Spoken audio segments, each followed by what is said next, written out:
Will the Committee on Budget please come to order? It is not Tuesday, it's Thursday, March 30, 2023, and it is 9:05 a.m., and I would like to welcome our committee members. We have Vice Chair Wire, we have Member Kia Aina, Member Say, Member Toba, as well as Councilmember Tupola joining us today. With that, if there are any members, well, I'll do the prompt if we do have it. Okay, next up, pursuant to Section 92-3.7 Hawaii Revised Statutes, this meeting will be conducted as a remote meeting by interactive conference technology with the following procedures in effect for the meeting. Members of the public will be allowed to provide oral testimony on all items on the agenda in two ways, remotely and in person, in the council chamber. Remote and in-person oral testimony will be allowed when the agenda item is taken up. Before testifying, each person shall state their name. Each speaker may not have anyone else read their statement and is limited to a 1-minute presentation on each item. All persons who have registered to testify remotely by video conference or phone will be called upon first. When your name is called, please monitor your screen and activate your audio feed when prompted. For those who are calling us by telephone only, I will identify you by your last 3 digits of your phone number.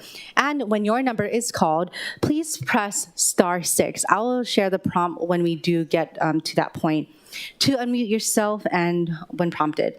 I will then give persons who have not registered an opportunity to offer testimony, so please utilize the raise hand feature on Zoom to be called upon. Some friendly reminders and tips. Please video conference from a quiet location if possible. And if you're watching the proceedings on Honolulu, please mute your television at the time you are called to testify. When the timer reaches 0, please conclude your remarks promptly. Once all remote testifiers have testified, I will proceed then to in-person testimony in the council chamber. Persons who have not registered will be given an opportunity to speak following the oral testimonies of the registered speakers. Per HRS Section 92-3.7, it requires all votes at remote meetings to be conducted by a roll call unless unanimous. Therefore, I will call for objections, and if there are any, I will call for a roll call vote. For those council members participating from outside of the council chambers, the prompt is that if, in accordance with HRS Section 92-3.7, the meeting will automatically recess if we lose audio-visual contact with that member and will not be able to reconvene until re-establish contact. Therefore, if a member is virtual, beforehand we will ask the member if they are voluntarily signing out of the meeting to announce that. With that, written testimony, including the testifier's address, email address, phone number, will be available to the public as described on the posted agenda. And as a courtesy, please silence or turn off all cell phones. With that, I would like to welcome everyone to our Committee Draft 1 meeting. I would like to first up announce that to let council members know that we will be accepting all technical and non-substantive amendments that were done for conforming or standard drafting purposes. Also, as we go through the exercise today, members, please feel free to be recognized to ask any questions. And I'll go over the process in a little bit. But first off, we know that the committee drafts and the amendments by the council members have been made to ensure that we can address a lot of the long-standing issues, such as putting people's money back into their pockets, where people have been asking for real property tax relief. And how can we do that? Once again, that's through our meaningful long-term real property tax relief. We've seen a slew of real property tax relief bills that have been introduced. And though we're not taking it up in this meeting, we just want to share that this is the beginning of this discussion.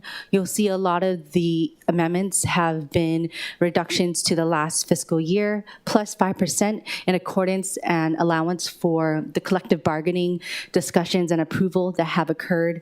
And we also want to allow, especially for us as council members, to provide priorities that our community has proposed to each of us and ensure that we add that into our proposed budget.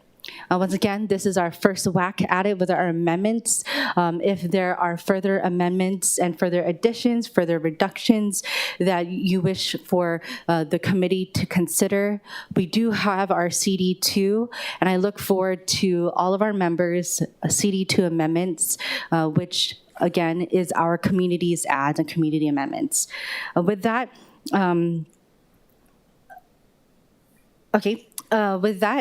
we will be going, if I could just share a little bit about the process. It's not going to be specific for a particular department, but we're going to go page by page. And then when I make my recommendation, we will then allow for discussion, questions. The departments are here. The administration is here to ask further and clarifying questions. Take all these comments in, and once again, we will look forward to your amendments in the CD2 round. Okay, with that, we will move to the. I have the Bill 16, 2023, approving the Honolulu Authority for Rapid Transportation operating budget for the fiscal year July 1, 2023 to June 30, 2024. First up, we have our worksheet, which is Council Communication 92, which you can see here for the operating budget. The recommendation reduces the increase in FY24 for both items. So the chair recommends approval of page 1. With that, we are in discussion, and we also have our HART administration with us today. If we could call upon Executive Director and CEO Lori Kahikina. Oh, oops.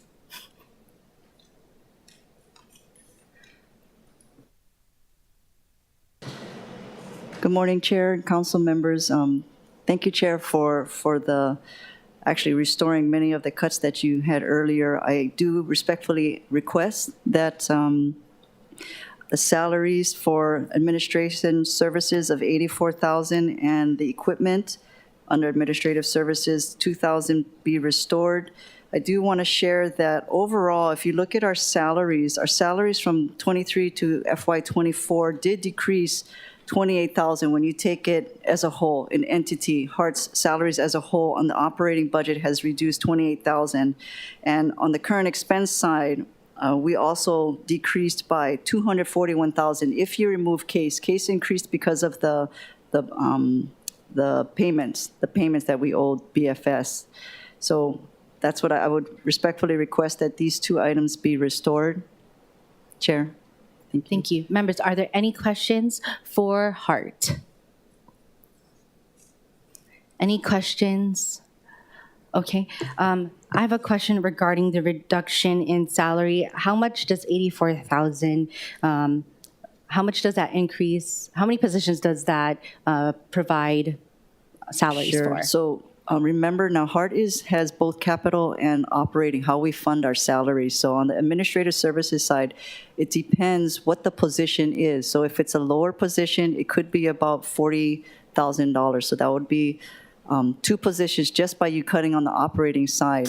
If it's a higher level position, that could be partial salary of a higher level, director level.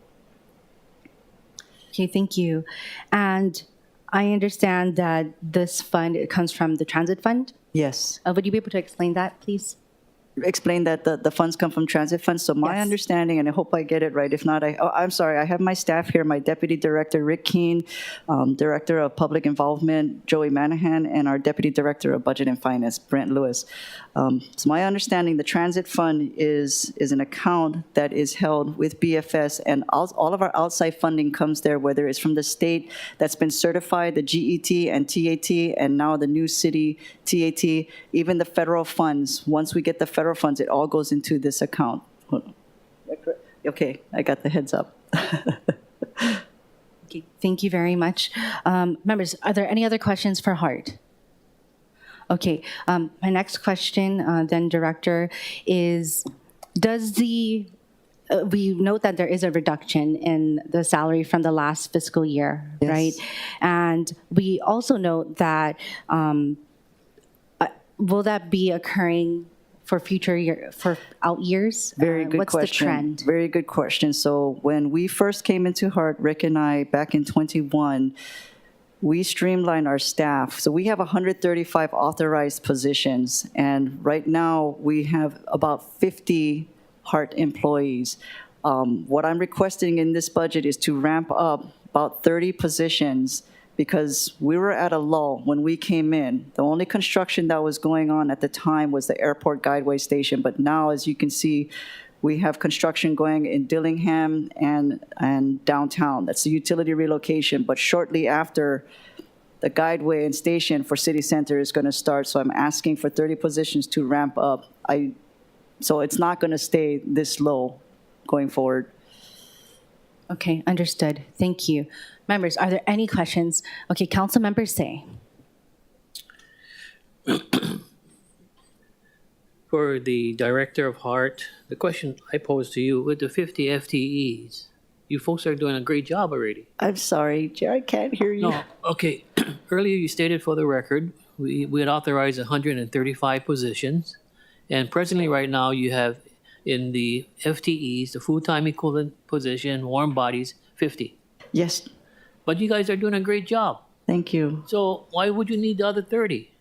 Yes, as I was explaining to Chair, we went down to 50 because when I streamlined it back in 21, we were in a lull. But we are ramping up on our construction now. So we have two major contracts, the non-contract $500 million and Coluccio $217 million. So then the City Center Guideway, that's a $1.3 billion construction contract. So I want to ramp up for that work. No, I'm just asking, would the present employees be able to do it at this point in time? Because when we had the budget the past 2 years now, nothing was discussed about ramping it up based on the projects that you folks are signing off on. So now you're coming back, after you sign off on the projects, you're asking for another 30 positions. Why would you have not asked us the past year for those positions in anticipation that you folks are going through what the projects that you just stated for the record? I'm sorry if it was an oversight on my side. We were in a lull, so we didn't need the positions. So we streamlined quite a bit. We streamlined 48% of our staff. I'm not questioning that. I'm just saying, in anticipation, you knew that you're going to go and sign off on all of these other projects to meet our Yes. goal. Yes. To come in with a 30 position increase or authorization now, that would be coming out of our revenue source of the GET and the TAT. But even if the number of positions is increasing, our salaries have decreased. Our salary, what we're asking for in the salary budget has decreased.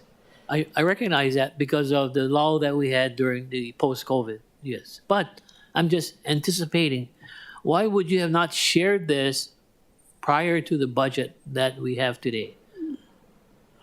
I would have to go back and check in the records if we did share this, but I apologize if we didn't. Yes, we knew we would have to ramp up. We knew it was a good time to streamline, but we knew we would have to ramp up eventually as the construction started to increase over the years. Okay, and one final thought for me was in the budget that was submitted, the 416,000, that's the transfer, right? Or 116, 16 million, excuse me. That's the general funds. It has in the budget worksheet relating to the Honolulu HART operating budget for the fiscal year. Councilmember, I'm so sorry, I can't hear you. Okay, Okay, thank you. in your budget worksheet, it states for the record, the fund code for the general public, GN means general fund. General fund is not real property tax. It is the GET and the TAT. Yes, the only, okay, thank you. Let's get it correct now because I'm looking for the source of funding. The 416 million is a huge amount. So the 416,411,767 that you're referring to is the GET and TAT from the state Okay. and city TAT. Okay, that's a very good response. The general public now realize it. We are not using real property Yes. tax for the operation. Yes. Got it. Thank you.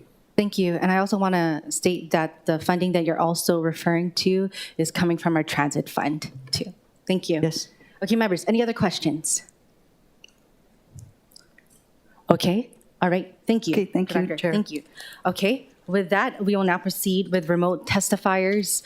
We don't have any registered testifiers, so we will move on to those who are online wishing to testify. I see Elizabeth Riley, who has her hand raised. Elizabeth, Ms. Riley, are you looking to testify on Bill 16?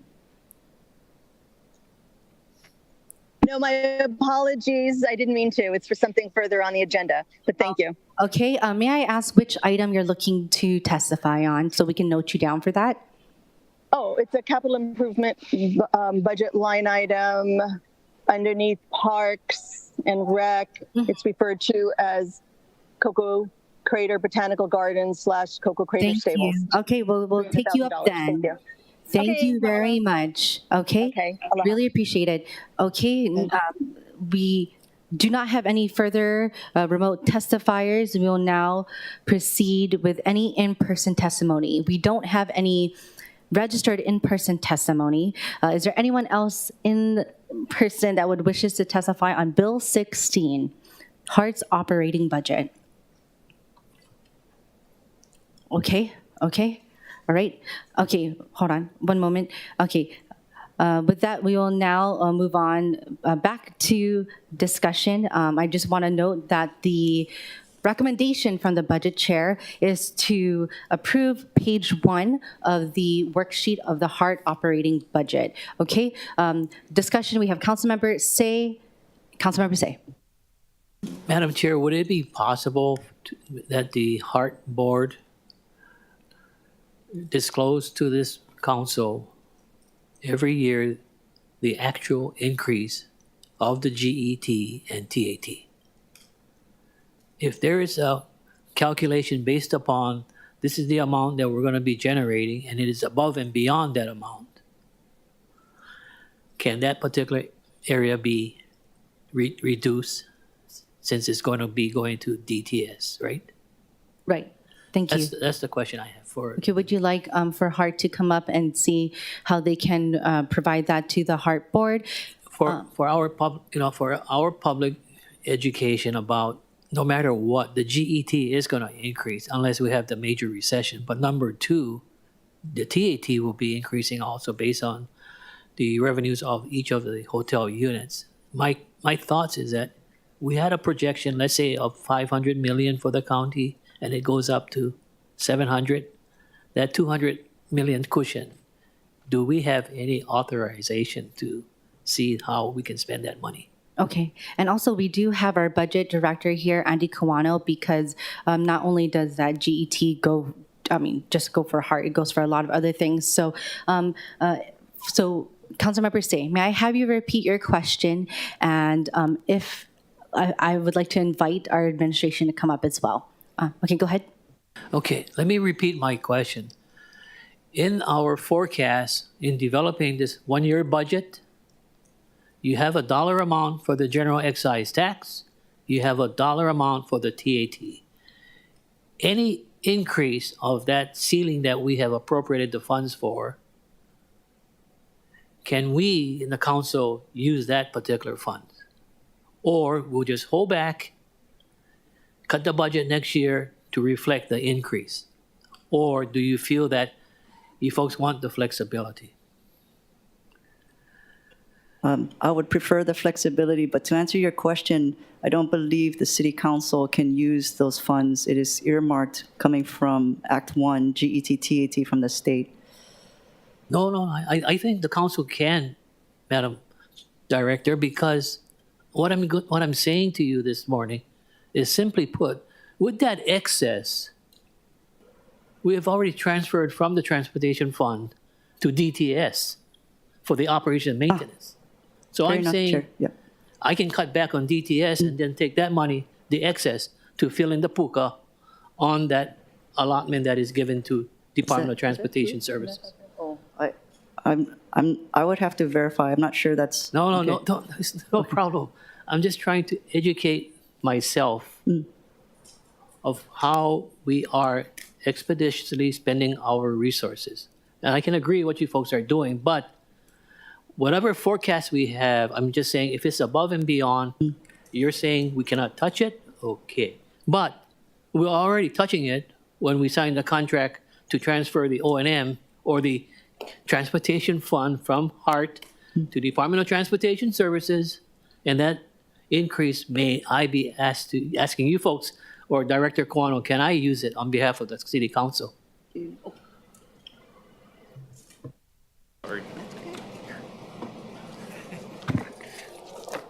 Good morning, Budget Chair, Council members, Andy Kawano, Director of Budget and Fiscal Services. I believe I have the city's operating Yeah. CD1 with the provisos, and I think the proviso covers the situation when actual revenues are collected in excess of the estimate in the budget. There's a notification process to council members. You know, we notify you of the excess, but it states that the monies are still used for the intended purpose. And because these monies are restricted, you know, if you talk about GET as an example for rail construction, you know, we would be able to expend what's in the budget. The excess would probably lapse, and we'd be able to use it in the following year. So that's my understanding of how it works, but we will double check, and if what I stated is not totally accurate, I'll correct myself in writing. Okay, thank you. Okay, thank you very much, Director Kawano. It's just that for the edification of the members, that if there is any excess, where does it go?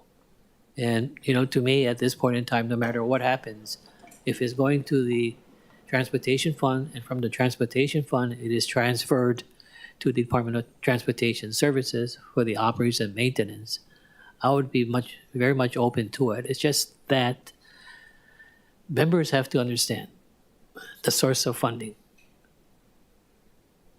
I thought TAT was controlled by the council. We gave you folks the 1.5% in the Right, out so years. sorry. Does it stay with the capital project?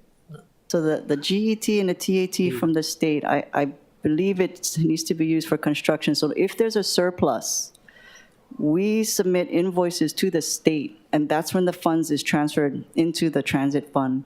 The city TAT, I believe, has flexibility to be used for operating. Okay, thank you. Thank you very much. Thank you. Before I move forward, I would like to welcome to the committee Councilmember Okimoto and Council Chair Waters. Okay, with that, members, any other discussion before? Once again, my recommendation is to accept the amendments on page 1 of the operating budget for HART. Any discussion? Okay, all right.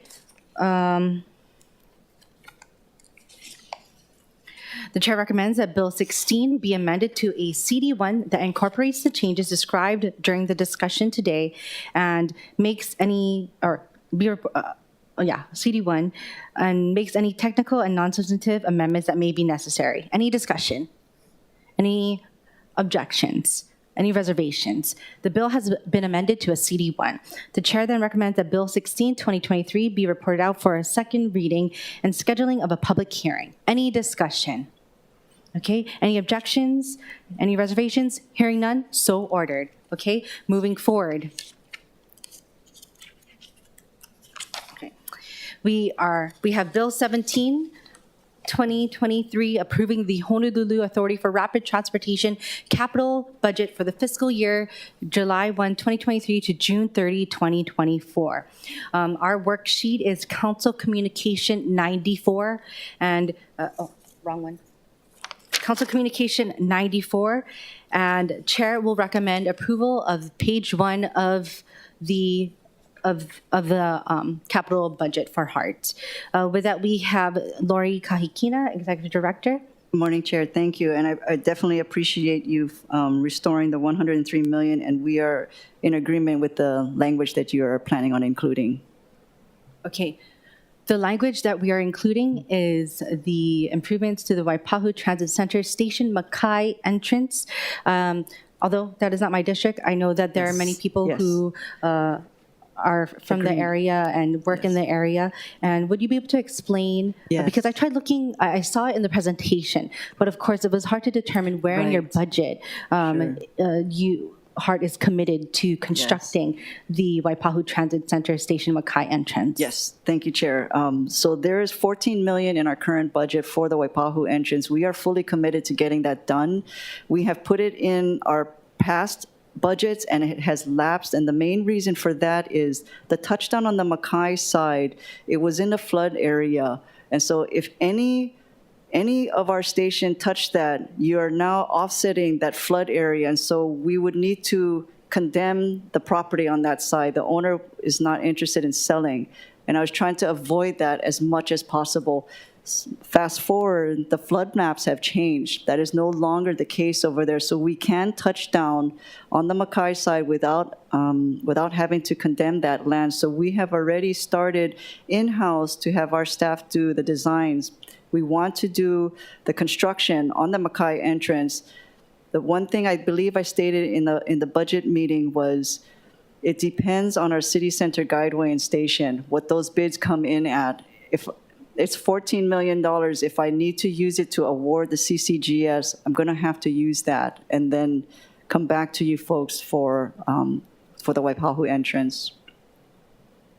Okay, thank you. And is the 14 million, since it's not in the flood, since the flood maps have changed, is it lower or higher than projected when we were having these discussions I'm in the hoping past few years? it's going to be lower than the 14 million. That's my hope. Understood. Okay, members, any questions regarding the recommendation and or anything relating to the HART capital improvement budget? Vice Chair Wire. Thank you, Chair. And just quickly, Mahalo, Director. I know there's a lot of uncertainty, but do you have a general timeline you can provide on the Makai entrance? Yes, so if we don't need the funds to award the CCGS, we're hoping to put out a design bid build within the next, so not this fiscal year, but let me take this back. We are planning to award City Center Guideway Station calendar year of '24. So if we don't need the funds to award CCGS, then we would like to go ahead and award a design bid build contract for the Waipahu entrance that same time frame. Okay, appreciate that. And then in terms of what the planners are working on now, are they going to have a final product at some point prior to the bid going out or the solicitation going out? Yes, that is the intent. Okay. Yes. Do you have any idea yet on when that could be? And I only ask because we can let the community know. as Right, well. Yeah. no, I don't. Okay. Sorry. Mahalo. Thank you, Chair. Thank you. Councilmember Say.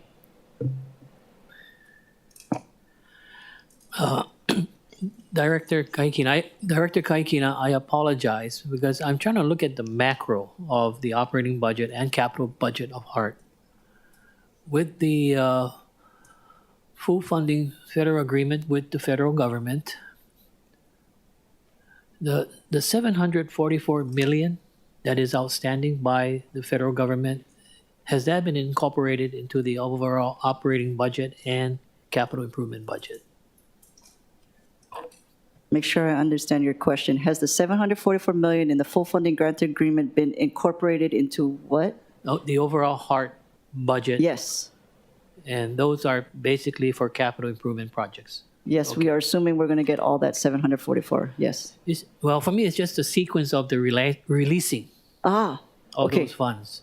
Okay, so the sequence is once we amend the full funding grant agreement, which we're hoping the summer of this year, we get $125 million. The award of that CCGS contract, which is slated for '24, they release another $250 million. Okay. And then they haven't designated milestones yet for the remaining funds. Thank you very much. You're welcome. Okay, thank you, members. Any other questions on the HART capital improvement budget? On Bill 17? Okay, Thank you Thank very you, much. Chair. We will now move on to testifiers. We have remote. We don't have any registered remote testifiers. Is there anyone else online that wishes to testify? Okay. Next, we will go to in-person testimonies. We don't have any registered in-person testimony. Is there anyone else in the council chambers that wishes to testify? Okay, seeing none, members, we are in discussion. We are in discussion regarding the HART Capital Improvement Projects Budget, Bill 17. The recommendation was, again, if you refer to the last column, the budget chair's recommendation, it is to add, to highlight the Waipahu Transit Center Station, Makai entrance to the proviso of the project. Any questions? Okay, with that, moving forward, the chair recommends that Bill 17, 2023 be amended to a CD1 that incorporates the changes described during the discussion today and makes any technical and substantive amendments that may be necessary. Any discussion? Any objections? Any reservations? All right, the bill has been amended to a CD1, and then the chair further recommends that Bill 17, 2023, CD1 be reported out for second reading and scheduling of a public hearing. Any discussion? Any objections? Any reservations? Hearing none, so ordered. Moving forward to agenda item number 3, Resolution 23-33, determining the respective rates at which real property in the various general classes in the city and county of Honolulu shall be taxed per $1,000 of assessed value for the fiscal year July 1, 2023 to June 30, 2024. With that, we have from the administration, Director Kawano.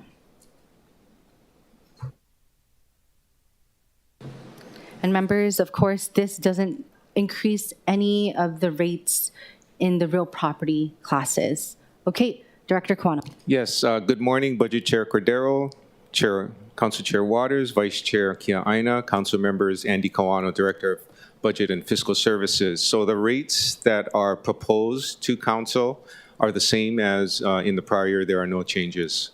Here for questions. Members, questions for the Budget Director? Okay, Councilmember Say.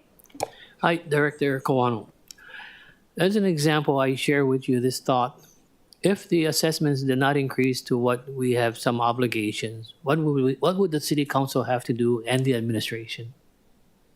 So if we're in the hypothetical situation where real property assessments do not increase when we do our evaluation towards the end of the calendar year, the following fiscal year's budget could require a rate increase to cover the cost of running the government. Okay, thank you. The next question is, for the general public, how can we develop a better timeline or deadline for individual private property owners? You know, when the assessment comes out, I don't know what percentage of our private landowners look at their assessments. They just take it under advisement. They'll just support the increase. But is there that? Can you extend the process for the appeals? My understanding is that over the years, the discussion of extending the period for the appeal process beyond January 15th, because it's currently from December 15th through January 15th, roughly 1 month, has been discussed. But I think what happens is there are timing requirements, such as having enough time each year to actually go through the board of review process and actually making determinations in favor of the taxpayer or the city requires time. And I think those discussions have not resulted in changes. Okay. It's the current calendar, if you will, has been fairly constant for many years. There hasn't been changes, and I think over time there's a reason why. What we're doing, in terms of real property assessment, is doing more outreach two groups to educate the public on the importance of looking at the assessment notice and reading the information and or talking to people that can help them to understand what is being provided, and then the timing, their rights, and so on and so forth. So we're in that process, and we're going to continue to do that. I think it's a good process that we have. Nope, thank you very much. After our discussion the past 2 years with Chair Waters and others, that you folks are doing the outreach, which I'm very, very pleased. But please continue. Thank you. Thank you. Members, any questions relating to our real property tax rates? Okay, Councilmember Tupola. Just really briefly, follow up on that. So I know you said that there's timing and deadlines for the reporting. I guess my question is there even 7 days more that can be given? The only reason I'm bringing that up is because the December to January is a pretty tough time, I think, for, so say, for example, you do all the outreach, ahead of time, it's still right during holidays. And so I feel like even if there was 7 or 14 more days in January that people were able to do the appeal, that it would be useful. Is there any little bit of wiggle room there, or is it absolutely the 15th has to be there so that you guys can meet your deadlines? We can always reassess, but I think those deadlines have held over time because of the time needed to go through the due process, right, of addressing the appeals. So I can't respond to that right now. We'd have to look at where we are, in terms of hearing the appeals and reviewing appellant cases that come through. But I truly believe there's a reason that we've kept to the schedule over the years. Okay, I'll send a formal communication and see if you guys can respond, because I do think that the public, even a few more days, would be very grateful for the time that they're able to file the appeal if there is one. Thank you, Chair. Thank you. Members, any other questions? Okay. All right. We will now proceed with remote testifiers. Is there any remote testifiers? Okay, we have Natalie Iwasa, who's registered. Thank you, Chair. Committee members, Natalie Iwasa for the record. I'm absolutely opposed to this resolution. For over 10 years, the city has been trying to get those awful investors who provide housing for people like me and my family. For every $100,000 increase in residential A properties, it equates to an over $1,000 increase in real property taxes. So going, for example, from 1.1 million to 1.2 million, which is not a lot these days, that's a 19% increase, even though the value increases only 9%. I'm sorry, I don't know how to get this point across, but basically what you're doing is making it harder for people to provide housing for us by increasing their costs. And what happens is that they're going to increase the cost to tenants. Rents are going to go up. And we just saw how this affordable housing on Kapiolani Boulevard is going to displace over 100 families who are paying less than $2,000 per month. What happens when people who have their house rent increased are also put into the market and are competing with those who are paying lower rents? People are going to end up on the streets, and we're spending millions and millions of dollars for homeless issues, but you keep adding to that problem by making these outrageous real property tax rates and outrageous taxes for our landlords. So I ask you to reduce that. I ask you to look again at the exemptions. That's a way to increase the cost overall to the city and provide more funding that it does, so that it doesn't have to come from people who are providing housing. Thank you. Thank you very much, Ms. Iwasa. Members, any questions for the testifier? Okay, moving forward, is there anyone else who wishes to testify online? Okay, moving forward, we have in-person testimony. We have Ted Kafalas.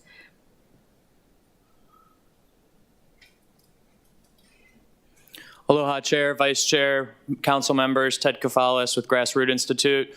We appreciate a lot of the relief measures that you guys have recently introduced to address the assessment increases. And in the event, though, that you do want to look at rate changes, we've shared some different scenarios in our written testimony, if you would like to refer to that. The first scenario considers a 10-cent rate cut on certain property classes, which we feel would be the easiest way to give people the tax relief that everybody's discussing. That first scenario would also result in approximately $26.7 million in a tax break for these properties. Just for context, right now with the current proposed resolution, we're looking at $1.7 billion in property tax revenues compared to 1.5 last year. So, we feel that there's enough room to absorb these costs and give the relief to local residents. If a rate cut isn't on the table, we'd be happy to work with you all on other more targeted measures. I'd also like to just mention that we're coming out with a property tax report covering all 4 counties in the next month or so, and we'll be happy to share that with you all. So thank you for the time and look forward to continued discussions. Thank you very much. Members, any questions? Okay, all right. Next, well, we don't have any other registered in-person testifiers. Is there anyone else who wishes to testify? Okay, perfect. Thank you. Members, we are in discussion. Any discussion relating to the resolution for real property tax? Madam Chair? Madam? Okay, we have Councilmember Say. And before I move to Councilmember Say, I would like to welcome Councilmember Dos Santos Tam to the committee. Okay, Councilmember Say. Yes, thank you very much. Can somebody tell me how many different classifications do we have? I'll share it with you. Okay? No, for the general public, we have, 10 different classifications. The residential, that's one rate. That's $3.50 per thousand. Hotel and resort, that's another class. That's $13.90 that the hotel industry per property is paying. Commercial property is another one, and that's $12.40. Industrial is also $12.40. Agricultural, which I think is very competitive in the state of Hawaii with the other 3 counties, is only $5.70 per thousand. Preservation is $5.70. Public service is 0. Federal, state don't even pay any property taxes. Vacant agricultural lands is $8.50 per thousand. Residential A, Tier 1 and Tier 2. The Tier 1 is $4.50, Tier 2 is $10.50. And finally, the last classification, bed and breakfast homes at $6.50. For the general public, this council has really tried their best in addressing what we have to provide for the services of the county of Oahu. Madam Chair has done a great job. Chair Waters has done a great job. All of the council members. And what I'm saying this morning is the fact that to understand that we have to deal with 10 different classifications, and one of them has the tier system. And we are trying our best to look at different areas of where we could give the private landowners some relief also. And I think, Madam Chair, you're doing a great job, but I just wanted to share my thoughts with the general public of understanding the classifications that we deal with and the different rates. So thank you very much. Thank you very much, Councilmember Say. Members, any other discussion? Chair Waters. Thank you so much, and appreciate Councilmember Say's comments. And I just want to point out also the testifier, Ted Kafalas, for recognizing that we are trying to find meaningful long-term tax relief in recent bill introductions. And we're going to seriously look at your testimony to see if we can help further. But I just also want to point out that the tax rate is consistent. We have not raised taxes. Of course, we recognize that because property values have gone up, people are paying more. That's why we've introduced a number of tax relief bills that we'll be taking up over the course of the budget process. But thank you very much. I just wanted to point that out. Thank you. Thank you. Members, any other discussion? Okay, all right. Thank you very much. The chair recommends that Resolution 23-33 be reported out for scheduling of a public hearing and therefore be referred back to committee. So public hearing and referral back to committee. Any discussion? Okay, any objections? Okay, any reservations? Hearing none, so ordered. Okay, moving forward, we have Bill 14, 2023. This bill is to alleviate the tax burden on homeowners from escalating real property valuations. From the administration, we have Director Kawano, and Director Kawano.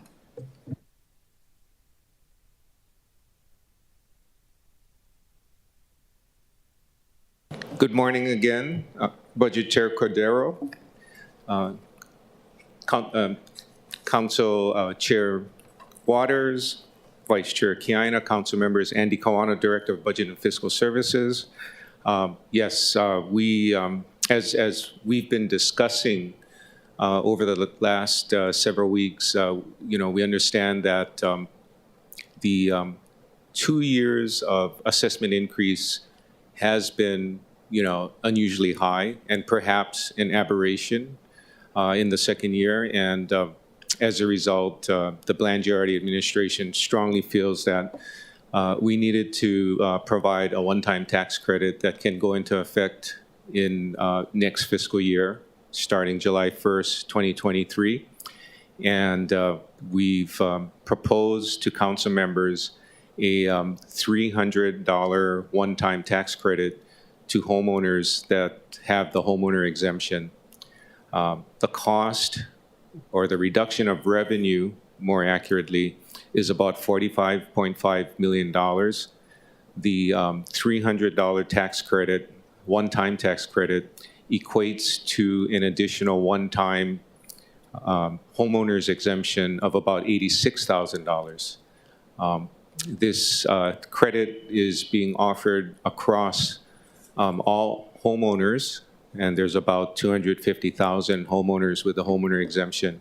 And we feel that having a flat amount to all homeowners is the most equitable, because homeowners that have the lower value home, who could only afford such a low value home, will get a much larger benefit compared to a homeowner with a $2 million home, multi-million-dollar home. That credit is, not as much relative to the value of the home and the equity that the homeowner has in the home. So the flat rate provides a much larger benefit to people that generally would appreciate the benefit more so than people in the higher home values. And I'll take questions. Thank you. Members, do we have any questions for Director Kawano? Councilmember Vice Chair Kiaina. Thank you. Thank you, Director Kawano.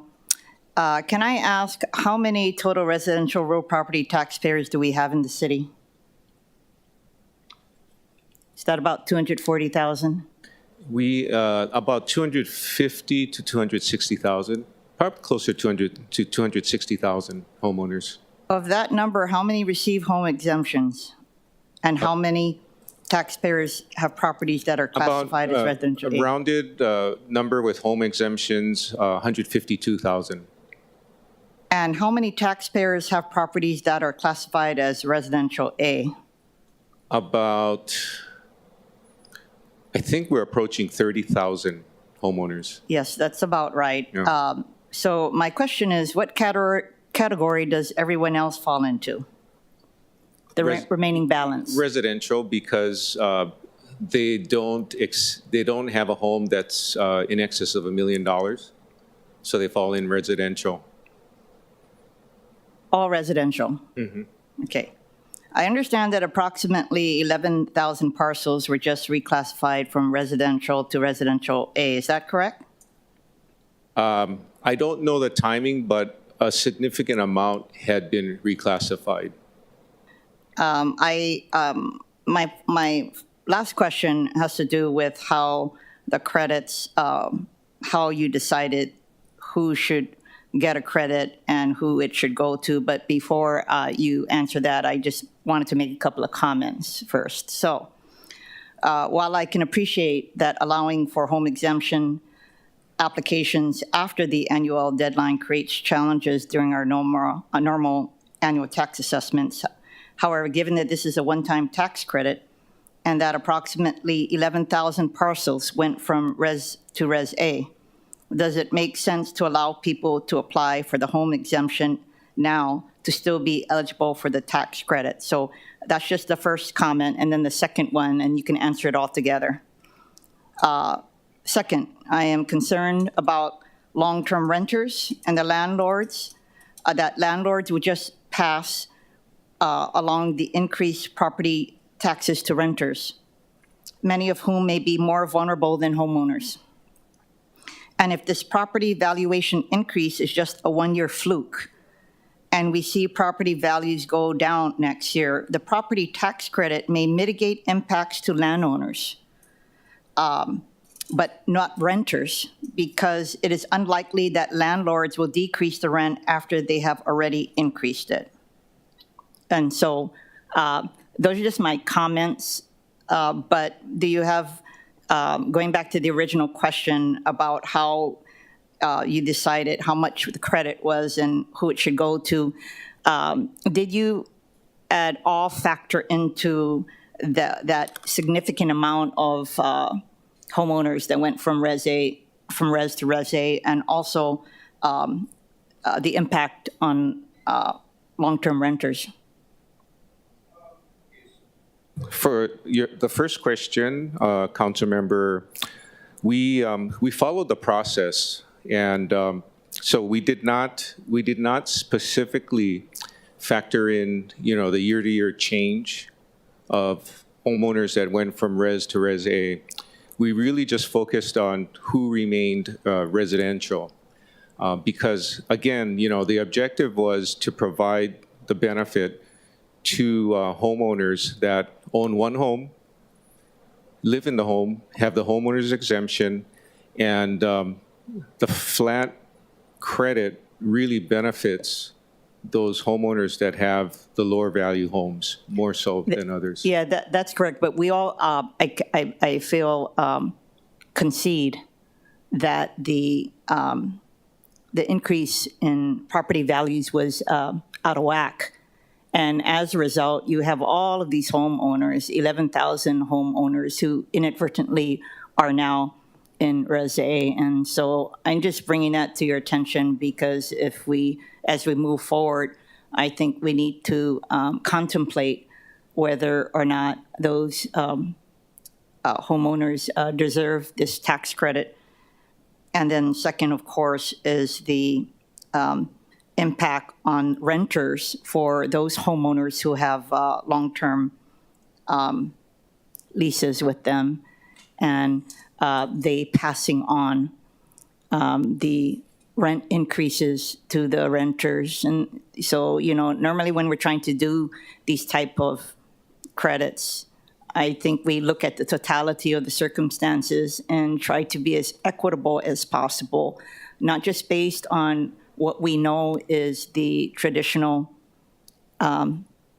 res exemptions, but the whole circumstances, because there are a lot of people out there that are hurting, and that includes the renters, and of course that includes those who are inadvertently now tossed into the Res A because of the increase in value. So I think it's unique circumstances, and it may warrant careful consideration as we move this tax credit forward. So I just wanted to say that. Thank you.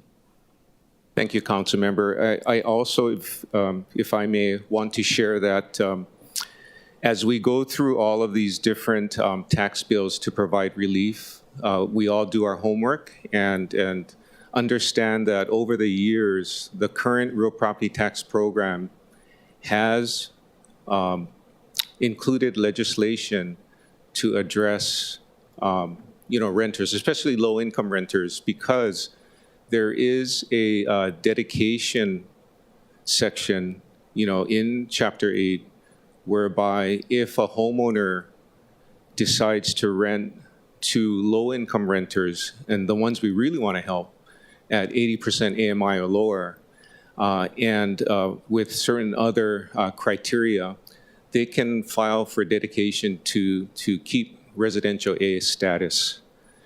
So that's in the current program in the dedication section of Chapter 8. And that's something I just learned as well as we've been having our own discussion with regard to, changes in the program.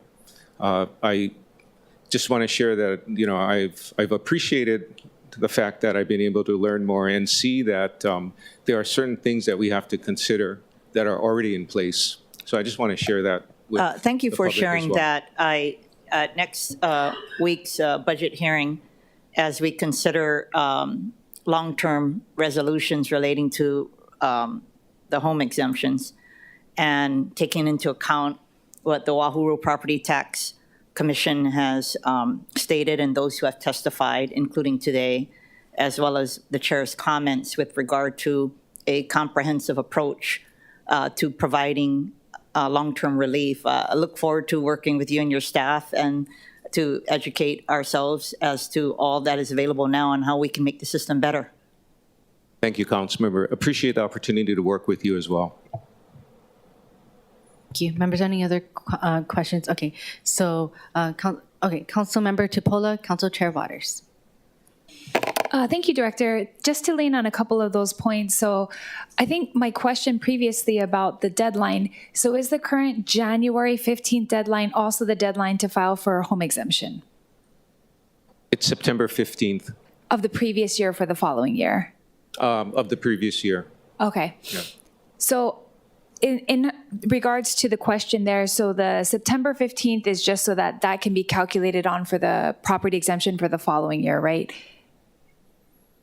And If I said September 15th, I was wrong. It's September 30th. I'm sorry, September 30th of every year. The application for homeowners exemption has to be turned in. From October 1st, we do a snapshot and we start the assessment process. And during that process, the application for home exemption gets factored into the classification process of property. And regarding the Chapter 8 that you just mentioned for the program as far as people who are renting for low income, how many people do you think know about that? I know you guys just did like a PBS special about this. Did you guys talk about it? We did not talk about it in particular. My understanding is that there aren't very many people that are in the program because in most cases, people rent to collect as much rent as they can. Yeah, so I think the comment made by the previous council member was in regards to benefit to renters, because I've had the same question. So the one-time tax credit does benefit those who own houses, but those people who rent have already had an increase in their rent because of the valuations coming up. So I think that's what the comment was in regards to how can we come across the board and also benefit renters who have the same struggle living here in Hawaii. So I'm not saying you have to answer that now, but that's kind of where I think the comment is coming from is sure, it's helping those who own a home, which is not everybody. In fact, it's not a lot of people in Hawaii. So the second comment I wanted to make was, in regards to the previous statement you made that, at some point in time, we might have to raise the rates to cover the cost of government. I think we have to be mindful of that because a lot of these proposals from the current administration are asking for more and more and more, which is going to equal a bigger tax base. So we can't say at the same time that we want to make sure that everyone is okay living in Hawaii. We'll give you the 300, but then down the line, we're going to increase so much of the cost of government that it is going to affect the rates at some point in time in the future. So it's nothing you have to answer, but just in general, this is why this is pertinent to our conversation with the budget, is that I did feel like the administration asked for a whole lot, which today might be okay, but in the future is going to equal tax increases, which we can't have. So we can't talk about a $300 benefit to the residents without helping renters and without making sure that we're not creating a problem further down the line. I hope that makes sense. Yeah, it does make sense, but Councilmember, I beg to differ because, I view the process of adding services and, as required, the impact to costs as, a joint effort. Good example, administration did not propose dawn to dusk. It was done based on public need, public requests, and it was done during the pandemic. We did not drive that legislation. However, because it's in place, we've had to expand staffing to make good on ordinance and, secure beaches for that longer period of time. That is an example of where, for public good, we've actually increased costs of government to provide protection through expanded ocean safety services. So we're not doing things because we as an administration want to. We're listening to the public, and we're implementing budget decisions so that we can provide the services that the public is asking for. Understood. So I just want to share that too. It goes two ways. It's not a one-way street. Understood. And thank you for bringing up the dawn to dusk. It's a long conversation that I think all of us are very in favor of as far as more lifeguards. Thank you, Chair, for the time. Thank you. Council Chair Waters. Thank you. Good morning, Director Kawano. Good morning, Chair Waters. Hey, I just want to go through the numbers that Council Member Kia Aina, Vice Chair Kia Aina went through, because I think it was super helpful and it's worth going through again. So we have 250,000 taxpayers, right? 250,000 properties. that are Taxpayers, it's over 300,000, because if you go through all of the different classifications that Councilmember Say mentioned, yeah, it's over 300,000. So where did the 250 number come from? 250,000. I think I made a mistake. I may have said 250,000 homeowners. It's 152,000. 152,000 homeowners who Yep. currently claim an exemption. Yes. But how many actual properties that we're taxing? Was that, you said over 300,000 now? 300,000, over 300,000, including all taxpayer All classifications. So industrial, commercial, Right. residential. Okay, because I'm just trying to do the math. It'd be really helpful to find out that exact number. You also pointed out that under the residential A category, there's approximately 30,000 people who fit Correct. into that category. Yes. Okay. And then is it an additional 11,000 properties that are reclassified, or the 11,000 properties that are recently reclassified as residential A are included in the 30,000? Correct. Vice Chair Kia Aina mentioned that. I don't know if that was the increase over the year. I can tell you that Res A has increased over the years. If we go from pre-pandemic to now, the increase, I think it probably doubled to 30,000. If we I go see. from 2019, that time period to current, Right. I would say the class doubled in size. And it generates significant revenue for the city. We're talking somewhere between $140 to $150 million from Res A. So it provides a sizable amount of revenue for a relatively small class.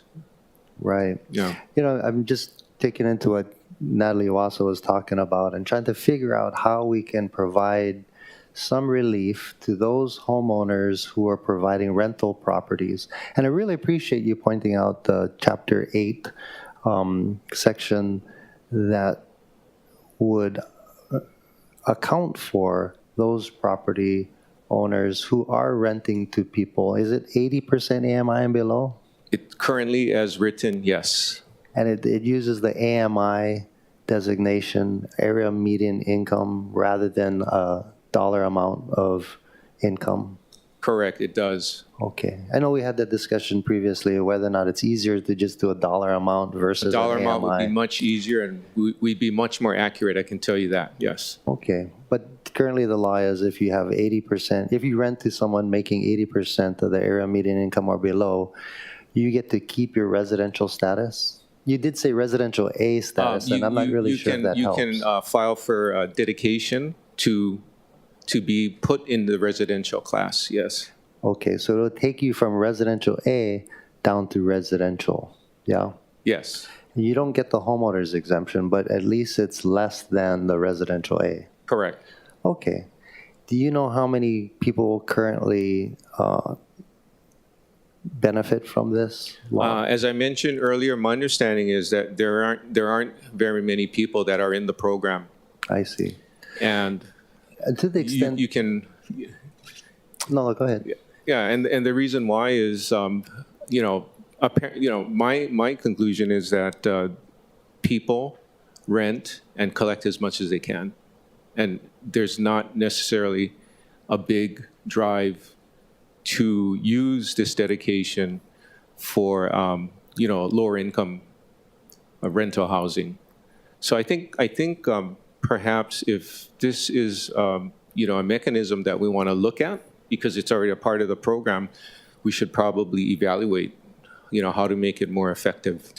But it's in there right now. Yeah, as Councilmember Say mentioned that you folks have done a really good job recently of getting the word out to people that these exemptions are available to you. I mean, we've talked about this in various different ways, but perhaps letting people know that this exists within their property tax bill or an assessment that we send out, letting them know that, hey, this is also available to you, so that I'm sure there are people who are out there with big hearts who are not just renting at the most expensive rate that they possibly can get.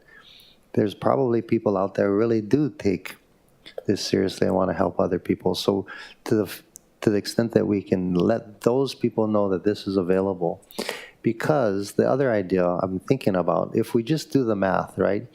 If you take the amount of properties that are currently taxed under all categories, you deduct the homeowner, people getting the homeowner's exemption, then you deduct the residential A folks, you're left with just residential, people paying the residential rate. So that means that they don't get any exemptions, but they're not Res A.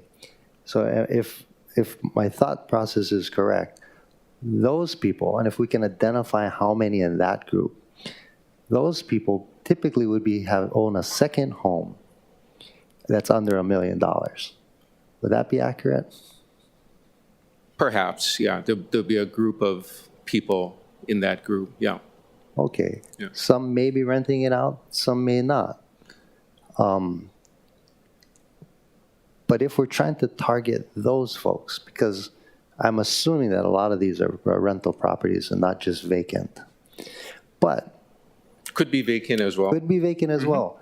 So what I'm asking you is, how can we determine, even through a mail out, asking what is your status? Because we can identify who's currently paying a residential rate with no deductions, right? We have to have that.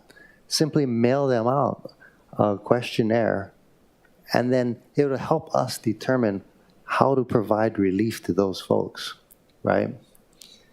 Well, that's why, Councilmember, we would really appreciate restoration of our $500,000 of CE monies in our Treasury Division to do the study, because I think the study specific to the empty homes tax can help us address some of the questions that you're bringing up. I do recall what Administrator Takara said. Over the past 3 years now, we've had this discussion that it's too hard to determine who's vacant and who's not. And I know that you're asking for $500,000 to study that, but I ask you to look at what Maui does. Very simple. You have a homeowner exemption, and if you have a second home, arguably within this category, and you're renting long-term, and you go online and you, for example, show the lease that you're actually renting long-term, you get the same homeowner's exemption as if you were living there yourself. That way, everybody else is presumed vacant, and you just tax those folks at a higher rate. I mean, just trying to keep it as simple as possible. If we don't need to spend that $500,000 and just borrow what Maui does, it's don't need to recreate the wheel. You know what I'm saying? Well, I think I beg to differ. Our numbers are so different from Maui, right? Maui is much more of a transient type community. At any point in time, on any day, you can have more visitors on Maui, or nearly as much as the residents there, right? I mean, there's a lot of people that vacation, and they vacation for long periods of time, the snowbirds. So Maui is very different from Oahu. I think our administrator's concern is that, if we go forward with such a tax, let's do it right and make sure that, we're staffed properly too. And I'm pretty sure when we do the study, we'll look at Maui as well as Vancouver, and as well as, some other municipalities that have such a tax. So, we want to get it done right. And No, and I we think appreciate this is that. the right way. And I appreciate you saying that our numbers are different from Maui. And Garen's Ball Barons, they are. But what are the actual numbers is what That's I'm what we want to asking. find out. Well, and you Yeah. could do it through a questionnaire of taxpayers. How we can figure out how many people fall into this category before we impose a different tax on them, or before we can lower a tax on a person who is providing a rental, or before we impose a higher tax on an outside investor. It'd be super helpful for us to find out the numbers. And if you're telling me that's what this study is going to do, I think that's going to be super helpful. Although it amazes me that we cannot do that in-house. Why is it going to cost, and this is a rhetorical question, you don't have to answer this, but that's $500,000 that we could be spending on other things. Okay, but the $500,000, respectfully speaking, Chair Waters, was reduced to zero. We need something. We need something. Yeah. Okay. But I'm happy to work with you to figure out these numbers that we're talking about in order to find some long-term Yeah, and I tax think relief I really for believe members. I really believe it's going to be a process that will require a lot of deliberation.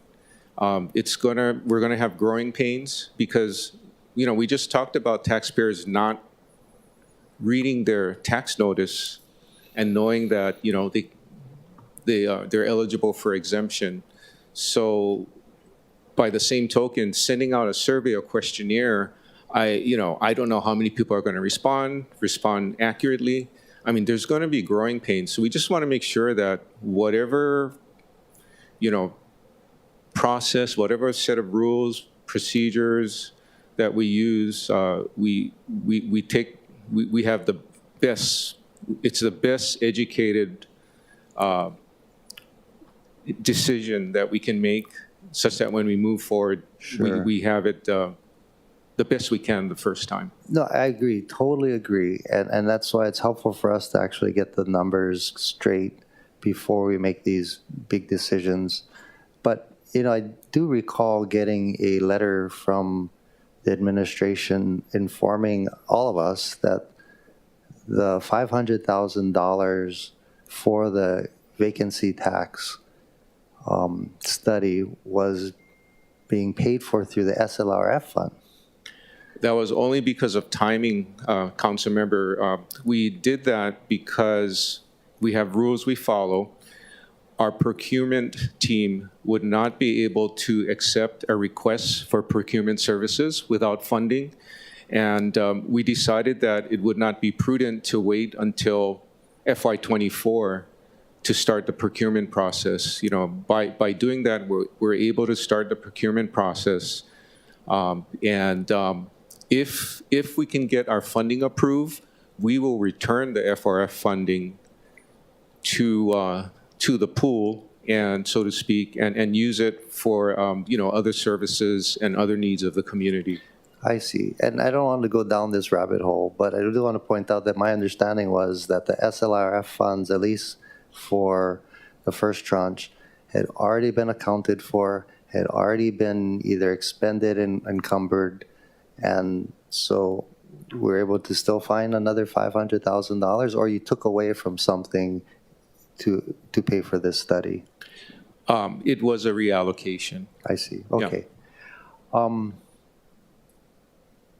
Okay, that's very helpful, but look forward to working with you going forward and trying to figure out meaningful tax relief. One last thing. So basically the idea and why I put cuts on across the board for every department was to free up money to do exactly what we're talking about, to find long-term tax relief. And of course, as you mentioned, I think it was every $10,000 in homeowners exemption that we increase, it will cost us $5 million. Is that accurate? That is correct, yes. Okay, and Yes. that's why I did what I did and suggested that we cut, and then have each department come back and say, like you just did, what you absolutely need. Because everything that we add on going forward is taking away from long-term tax relief. Put another way. May I comment, Chair Absolutely. Waters? Yeah, I appreciate what you shared, and I want to share that we acknowledge the fact that you took last year's adopted 2023 budget, you added 5% to that, and you compared that to the FY24 budget as proposed by Mayor Blangiardi, and the difference, the net increase was reduced, right, or amended or taken away. And I just want to share with you that, all of our agencies put a lot of work and thought into, their budget proposal. And, one of our priorities is to hire.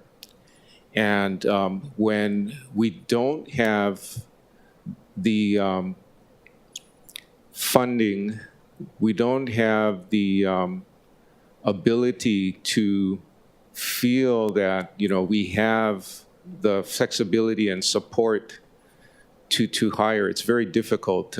What can happen is, because we used the FY23 adopted appropriation amount for salaries in all agencies, we actually did a full sweep last year. So that number is actually an amount net of the sweep that went into the provisional. And while we were allowed by council last year to retain most of the provisional for hiring, by doing what was done for 24, you're giving us a very low number in most cases, and it would be very difficult to hire based on what's being provided. So I'm really hoping that we can recover, if you will, our salary budgets, because we have. Director Kawano, I'm yeah. so sorry.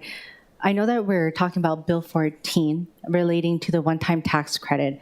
This is a meaningful discussion, but we do have the operating budget where we can discuss this.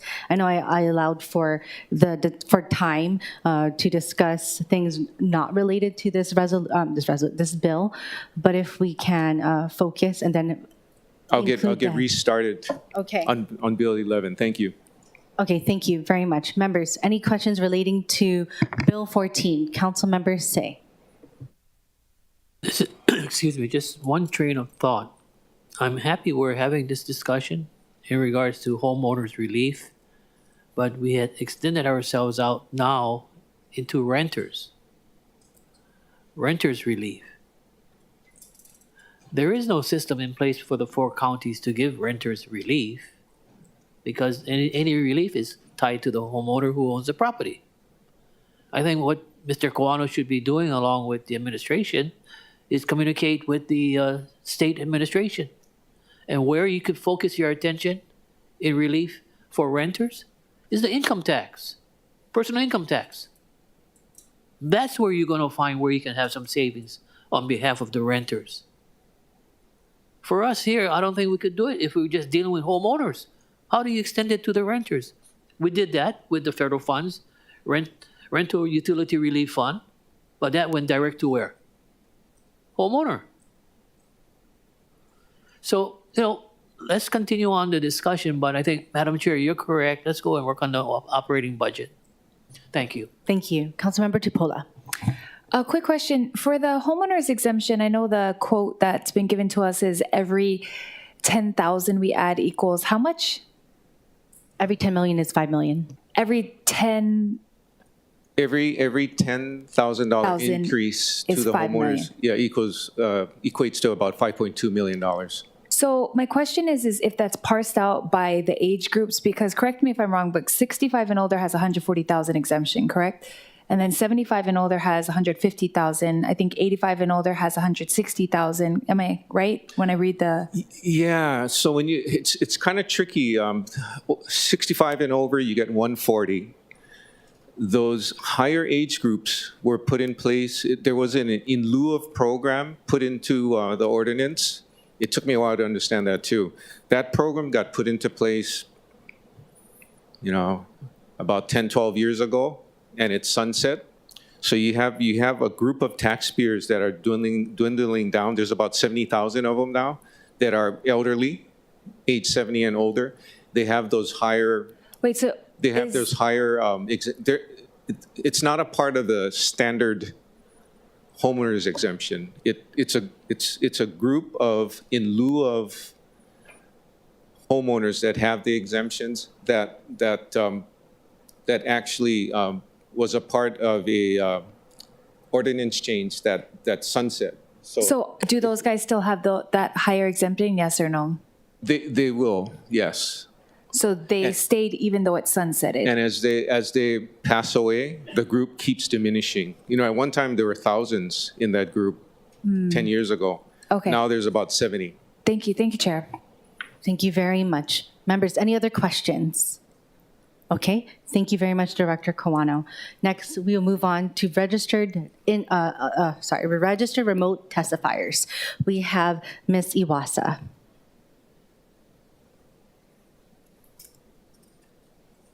Thank you, Budget Chair and Council members. Natalie Iwasa for the record. I very much appreciate Councilmember Kiana's questions. And if you're going to give this credit to anybody, it should be given to all of the residential homeowners. And, there were a couple comments made that I just would like to address. One was that the ones we really want to help are the ones that are in 80% or lower dedication. And the comment made that people who rent to make just as much as they can. And we're painting landlords as these awful people who are out there just to make profit. And my experience is that they're not like that. I've had landlords who are very understanding, various landlords, corporate, mainland, different kinds of landlords. And I don't see that as being the overall type of people that we have providing housing for our renters. And I think by painting that type of picture, that's when we get these bad policies, because we think that we're getting these awful people. And the other thing I wanted to point out is that if you give the credit to everybody, it doesn't mean that it's going to pass through and be given to the renters. I don't expect that.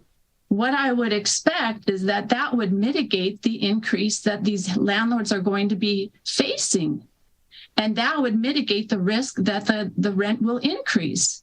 So, I think that there's maybe some misunderstanding, some overly broad generalities that we're using that are creating policy that is just, in my opinion, not good.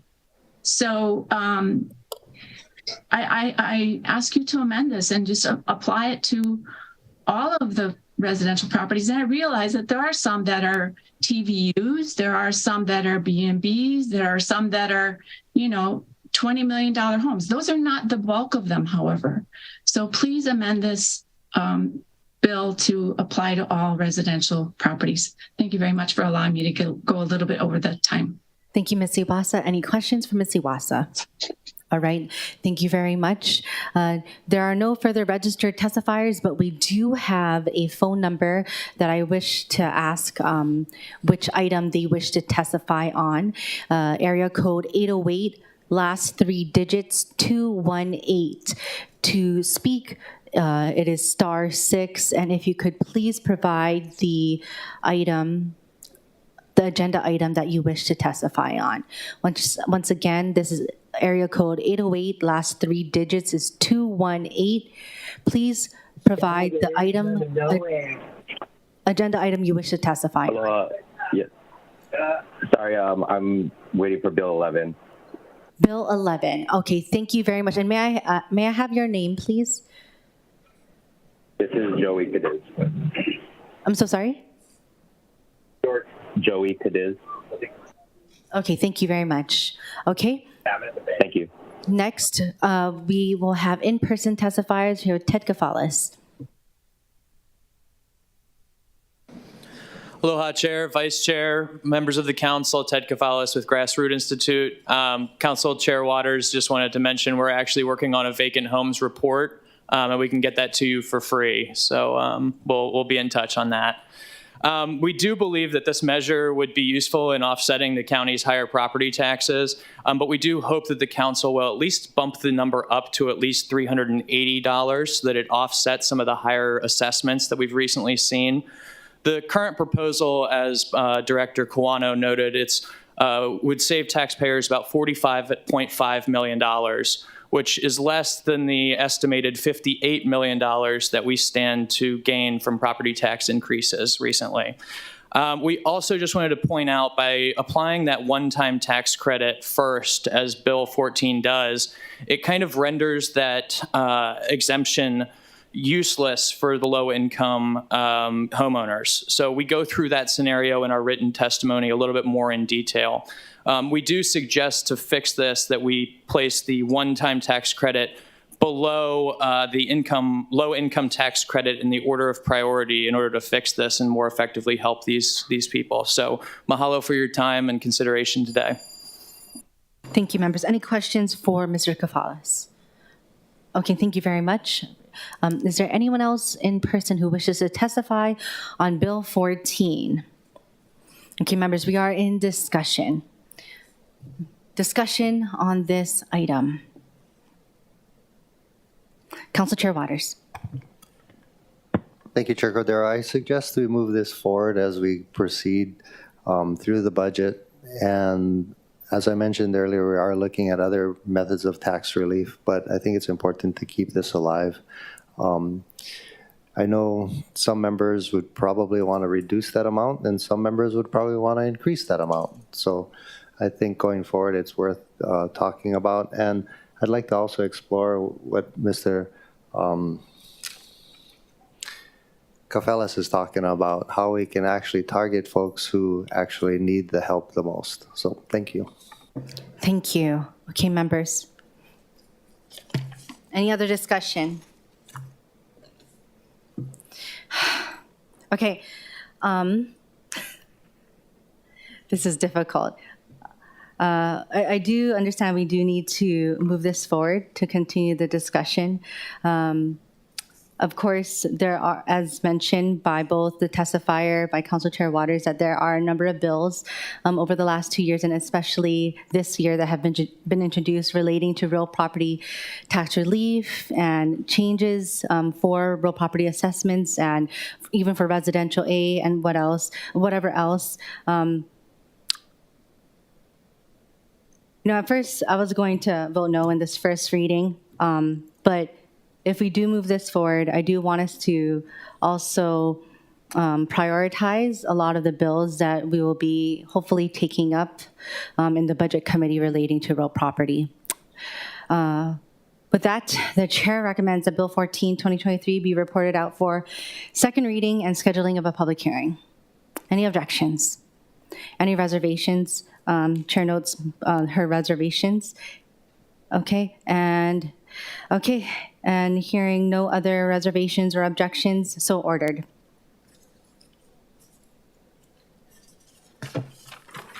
Okay, Bill 11, 2023. This is the Executive Operating Budget and Program for the fiscal year July 1, 2023 to June 30, 2024. Members, I do want to go over how we will be doing this. We'll be first going page by page, and we do have our city administration department heads with us as well.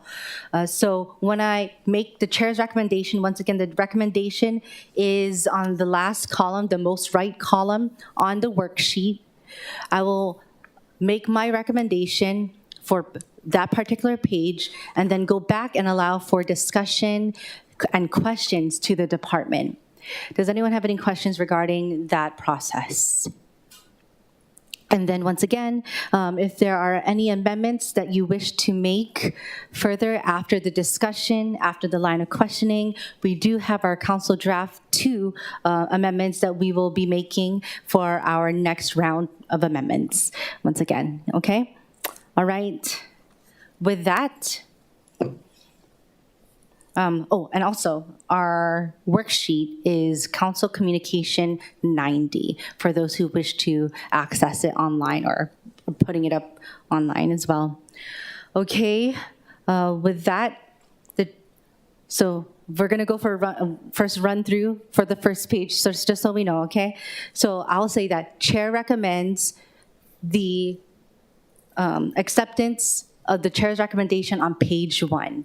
And then I'll go back and say, does anyone have any questions for the departments or administration relating to the recommendations or just any clarification to the departments? Okay, all right, okay. Okay, so with that, Chair recommends acceptance of the amendments on the right column on page 1. Does anyone have any questions relating to the Mayor's administration or the Managing Director's city management on page 1? Chair, can I Yes. ask, do you also mean comments or just Comments as questions? well, yes, comments. Okay, yes, can I? So my comments, of course, on page 1 would be for the 300,000 for the federal grants team, as well as 85,000 for an ombudsman for the Liquor Commission. Chair, I just wanted to say thank you. I, of course, fully support these measures. And for those who've been following the budget hearings in the last 2 years, you know I've been calling for a federal grants team. And I'm not happy that it's not stood up. I believe as we transition from COVID relief funding to general funds and the administration determines how to sustain some of these programs or positions within the general funds, they need to do a better job at how to compete for federal discretionary funding. In addition to working with our Hawaii congressional delegation, 2 in the House and the Senate, who are members of the appropriation committees for their projects. And while I had included it in the Office of Economic Revitalization, I am now thinking that it is better suited in the Managing Director's office because their job should be to work with all of the various agencies. And of course, I appreciate what the administration is doing with regard to their independent review of the Liquor Commission. I welcome it.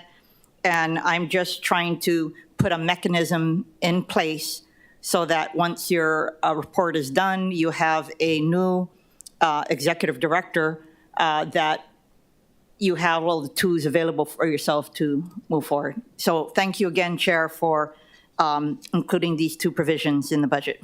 Thank you. Okay, so so first off, I have a question for the Managing Director's office relating to the federal grants team.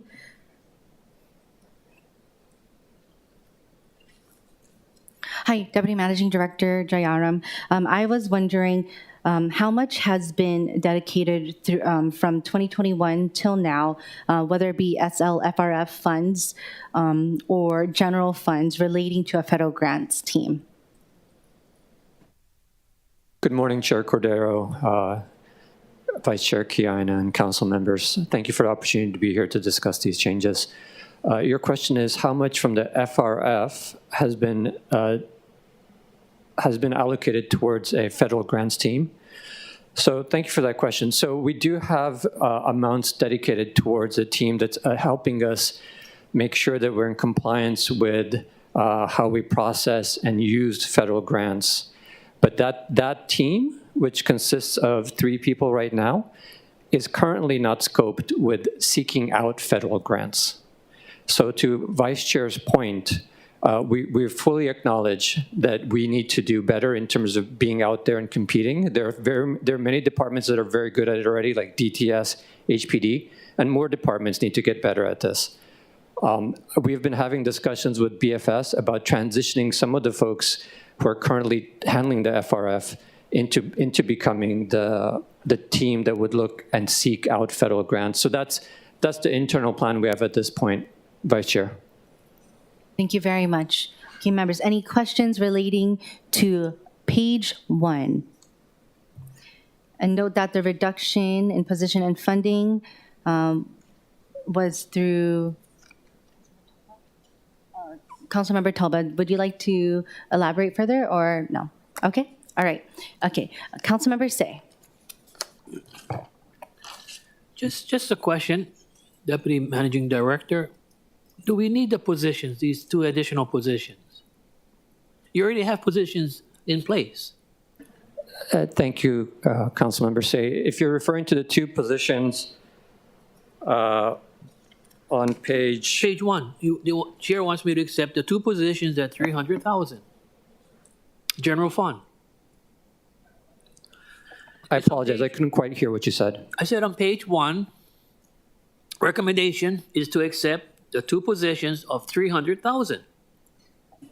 So to be clear, I appreciate Vice Chair's addition of this item, but we believe we have the capacity to take care of this issue through working through BFS. And my other concern is your response could also be positive by saying that you could be hiring consultants in DC representing the city and county of Honolulu. That's what the state of Hawaii does. Thank you.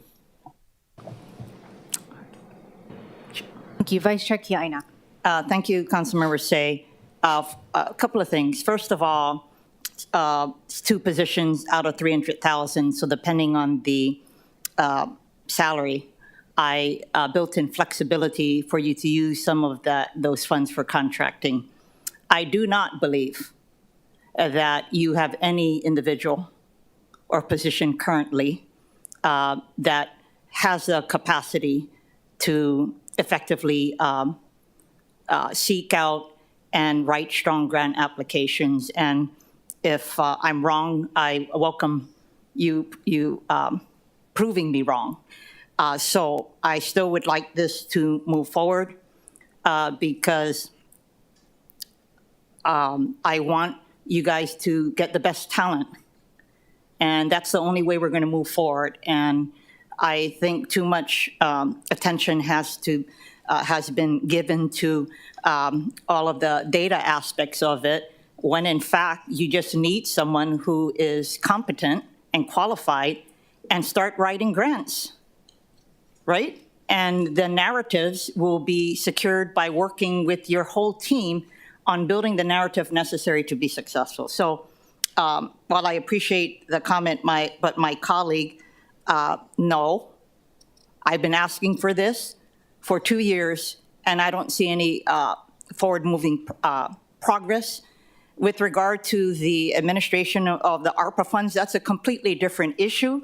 Again, I am talking about being strategic and being effective at competing for federal discretionary grants, not formula funding. And second, working with our delegation to secure earmarks. With regard to consultants in DC, you could do that, but I have to tell you, the state of Hawaii is no better in competing for federal funding. One of the consultants that is being utilized for the HART is one of the best consultants I know in the business, and his specialty, of course, is with regard to transportation. But with regard to someone who's looking at all of the available funding out there, there exists no one in the city administration who does that. But of course, kudos to the Department of Transportation Services and all of the other agencies that have set funding that they know they can compete for, whether it be from the Department of Justice and other agencies, whether it be the prosecutor's office or HPD. So I just wanted to, again, thank the chair for moving this forward. And Vice Chair, thank you for your comments, and we will take you up on your offer if the director of BFS and I can meet with you and talk through our ideas. So thank you for that. Okay, members, any questions for page 1? Okay, Councilmember Say and then Councilmember It's just the deletion of that 1 position in the administration, of 7 positions down to reduce 1 position in funding. What position is that? Councilmember, if you're referring to the very first item, I believe based on the dollar amount, that would be the communications director for the mayor. And to your point, Budget Chair, may I ask, do you want us to explain our position on these, or do you want us to just answer questions as they come? You can answer questions. Okay, thank you. And Councilmember Say, the chair can direct also the explanation to come from the member who made that recommendation. Okay, Councilmember Tolba. Okay, Deputy Director, how are you? Does the administration want to comment on the position, for the 150K and give the council justification for adding it back in? Councilmember Tolba, thank you for the opportunity to speak to that. So this is the communications director, and as we've shared previously, our ability to communicate with our public about what the city is doing is critically important, and it's one of the mayor's top priorities. Since this, and this is an individual that is in the position now, since this individual has come on, we have made great strides. And this isn't just about admin's efforts. We have worked cooperatively with City Council. We've done joint press conferences. We work with council on press releases. So this is all about sharing the good work that the city is doing. And I think it's critically important that the public has a sense of what all of us are doing. And so I would ask for council to reconsider this deletion. Thank you. How many positions do you currently have that are dedicated to communications? Thank you, Councilmember Tolba. So between the mayor's office and the MDO, there are 4 individuals who are dedicated to communications.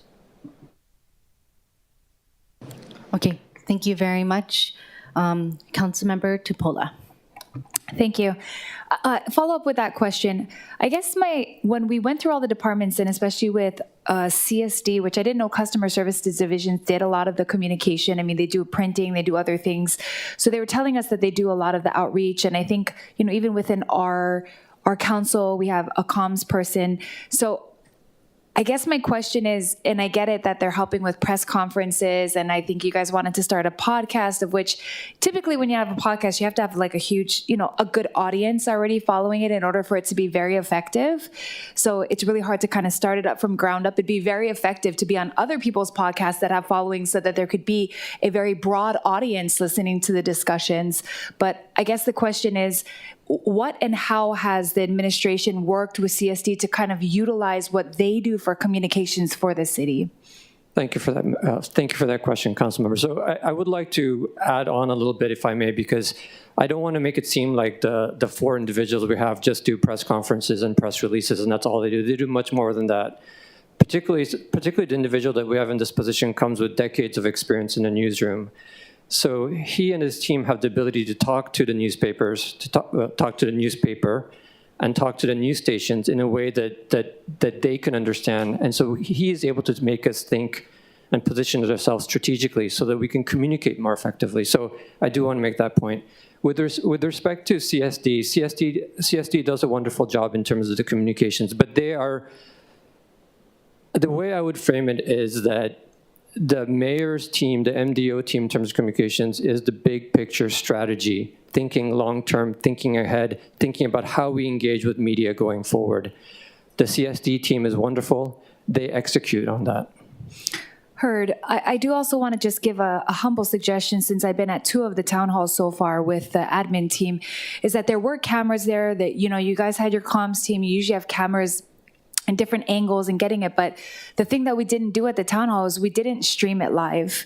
And there are a lot of people that were asking, because they couldn't come at that time, are they going to be streaming it? Can we join in online? And, I just had a town hall last night, and we were able to do both in person and online and interact with people. And so I guess the suggestion I'm giving is that although you guys are captivating content and pieces of communication, we also have to try to utilize what we have in the city, because all of the neighborhood board guys were there and they have the capability to stream live. They do that for all of our neighborhood board meetings.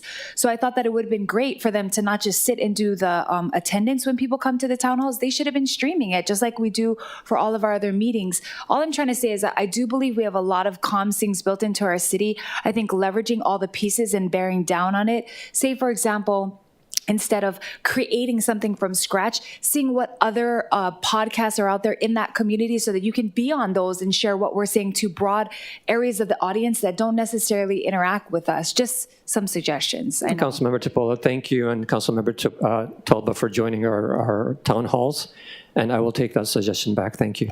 2 follow-ups. With the grants one, the first year I came here, I did actually give and you weren't here yet actually, I did give them a suggestion for a grant person that we use on the west side. So he gets us grants for our harbor. He's personally contracted by private companies, but like to Councilmember Kaina's point, the state wasn't doing a good job. So they hired a guy, he's from here, from Hawaii, but because he's in the network of all the federal grants, it's not just, okay, yeah, I looked up a few things online. Like he knows when certain committees vote on when the monies are released, when we can get it. And we've been leveraging down for Kailua Harbor on everything we need. So I guess the suggestion here, if this position 2, 1, or whatever is kept, we really got to be thinking on the realm of people who are already in that train of thought. Yes, most of them live in DC because they know all of the movings of it, but I don't think this is a ground up thing. There are people that are good at it and they might not actually exist in government, but in the private sector. And I can give the name again, because I had already given it, but I don't know whatever happened with that. The last thing is the ombudsman. I am in support, but I do think the 2 things that I'm writing a letter to the commission about is 1, there's still not even a place to complain. So there's not an intake form on the website. So if this does happen, like that needs to be real.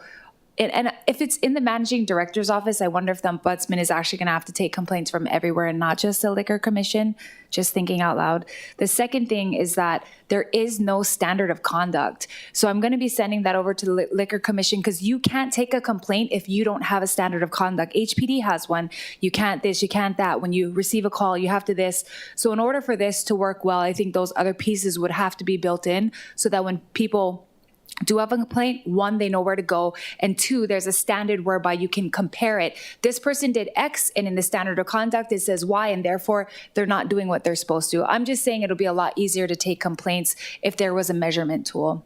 Vice Chair, Councilmember, thank you for your comments. There is actually a standard of conduct. I'll make sure that you get a copy of it. For the investigators. For the investigators. Yeah, if you can send that over. Thank Absolutely. you. Thank you, Chair. Okay, thank you. Councilmember Talba, followed by Vice Chair Kia Aina. Thank you, Chair. Can you tell me what the average salary for the other communication staff? The average salary. I believe the average salary of the other 3 individuals is in the mid to high 90s, if you average them out. Because we pay, directors about $160,000, and they run a department of 300 people, and their salary is determined by the salary commission. So how can we justify one person at the $150,000 rate? Thank you for that question. The level of expertise that this person brings and the years of experience is how we look at it. We want the best people to be in this position, and this is the salary that we thought was appropriate. Thank you, Chair. Thank you. Vice Chair Kia Aina. Thank you. I actually, I'm glad that Councilmember Toba brought it up because I guess I'm just looking at my provisions. I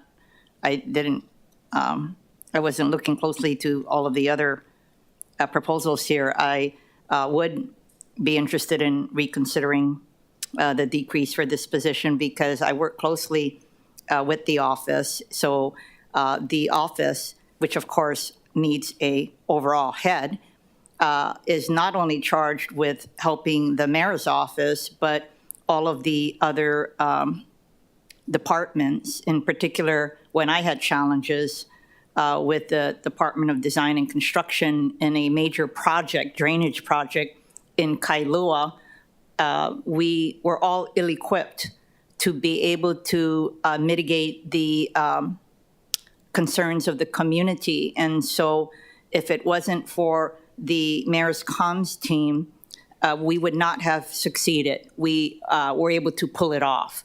That actually highlights the longer-term problem of the lack of public information officers in each of the agencies, and I know that you guys are doing your best. Having said that, even with PIOs in each agency, I believe the Mayor's Comms team, they have a critical role to play with regard to making sure everybody is coordinated. So for myself, I feel that they actually help my office as we try to interface with the general public. And so I see the value of this position. If we are unable to get this done today, then I guess the next time we come back for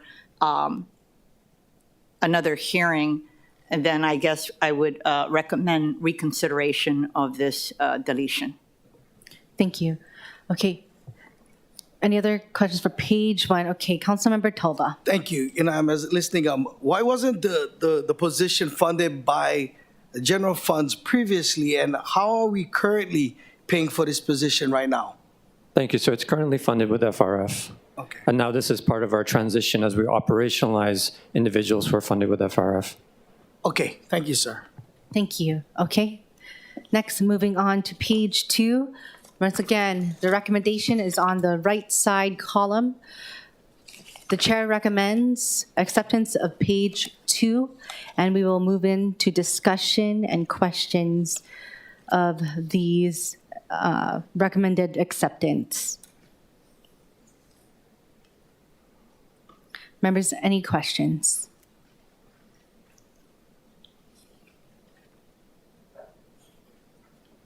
Okay, moving on to page 3. Chair recommends acceptance of page 3. Any questions? I would like to kick it over to one Office of Housing. This reduction in salaries was proposed by Councilmember Tupola, and would like to direct the explanation by the member who proposed the amendment. Sorry, can I get to that in 1 minute? Can I just make a comment on the first line, though? Sure thing. So for the top one, and I'm not sure who proposed this one, but I did talk to the director of this who's doing it in Honolulu, because the Big Island really wants to have parts of this festival on the neighbor islands. So I just wanted to say that I had talked to their administration, because I think they should, in the light of the Festival of the Pacific Arts and Culture, I mean, I know everyone already thinks this, but everything is Oahu-centric. So the neighbor islands really wanted parts of the festival on their island, and I think it's reasonable that maybe they come up with some of the funding and organization to kind of help out with it, which I don't know if that's related to why the number came down, but I thought that it was reasonable, because I think they want to pull weight because they do want it on their islands for a couple days. So, understood. Okay, thank you. Any other comments relating? And we also have the executive director of MOCA with us. If there's any questions. Okay, Vice Chair Kia Aina. Chair and Councilmember Tupola, this was my provision. I initially had asked for $300,000. I actually am okay with the proposed amount, because clearly, as we're grappling with what Chair Waters talked about earlier with regard to long-term relief for property owners and the collective bargaining costs, I think that we need to be prudent in the manner of how we move forward. So I'm actually just pleased that the original budget of $200,000 is now going to be increased to $100,000, so we'll get to $300,000. I do think it's a good idea for the other counties to also put in some funds so that we could be better coordinated. Greatly appreciate the managing director personally getting involved to make sure that the city and county of Honolulu is coordinated with the Pacific liaison out of the Office of Economic Vitalization Office, working with the executive director out of the MOCA, managing director's office, Department of Parks and Recreation, and of course HPD is going to play a good role.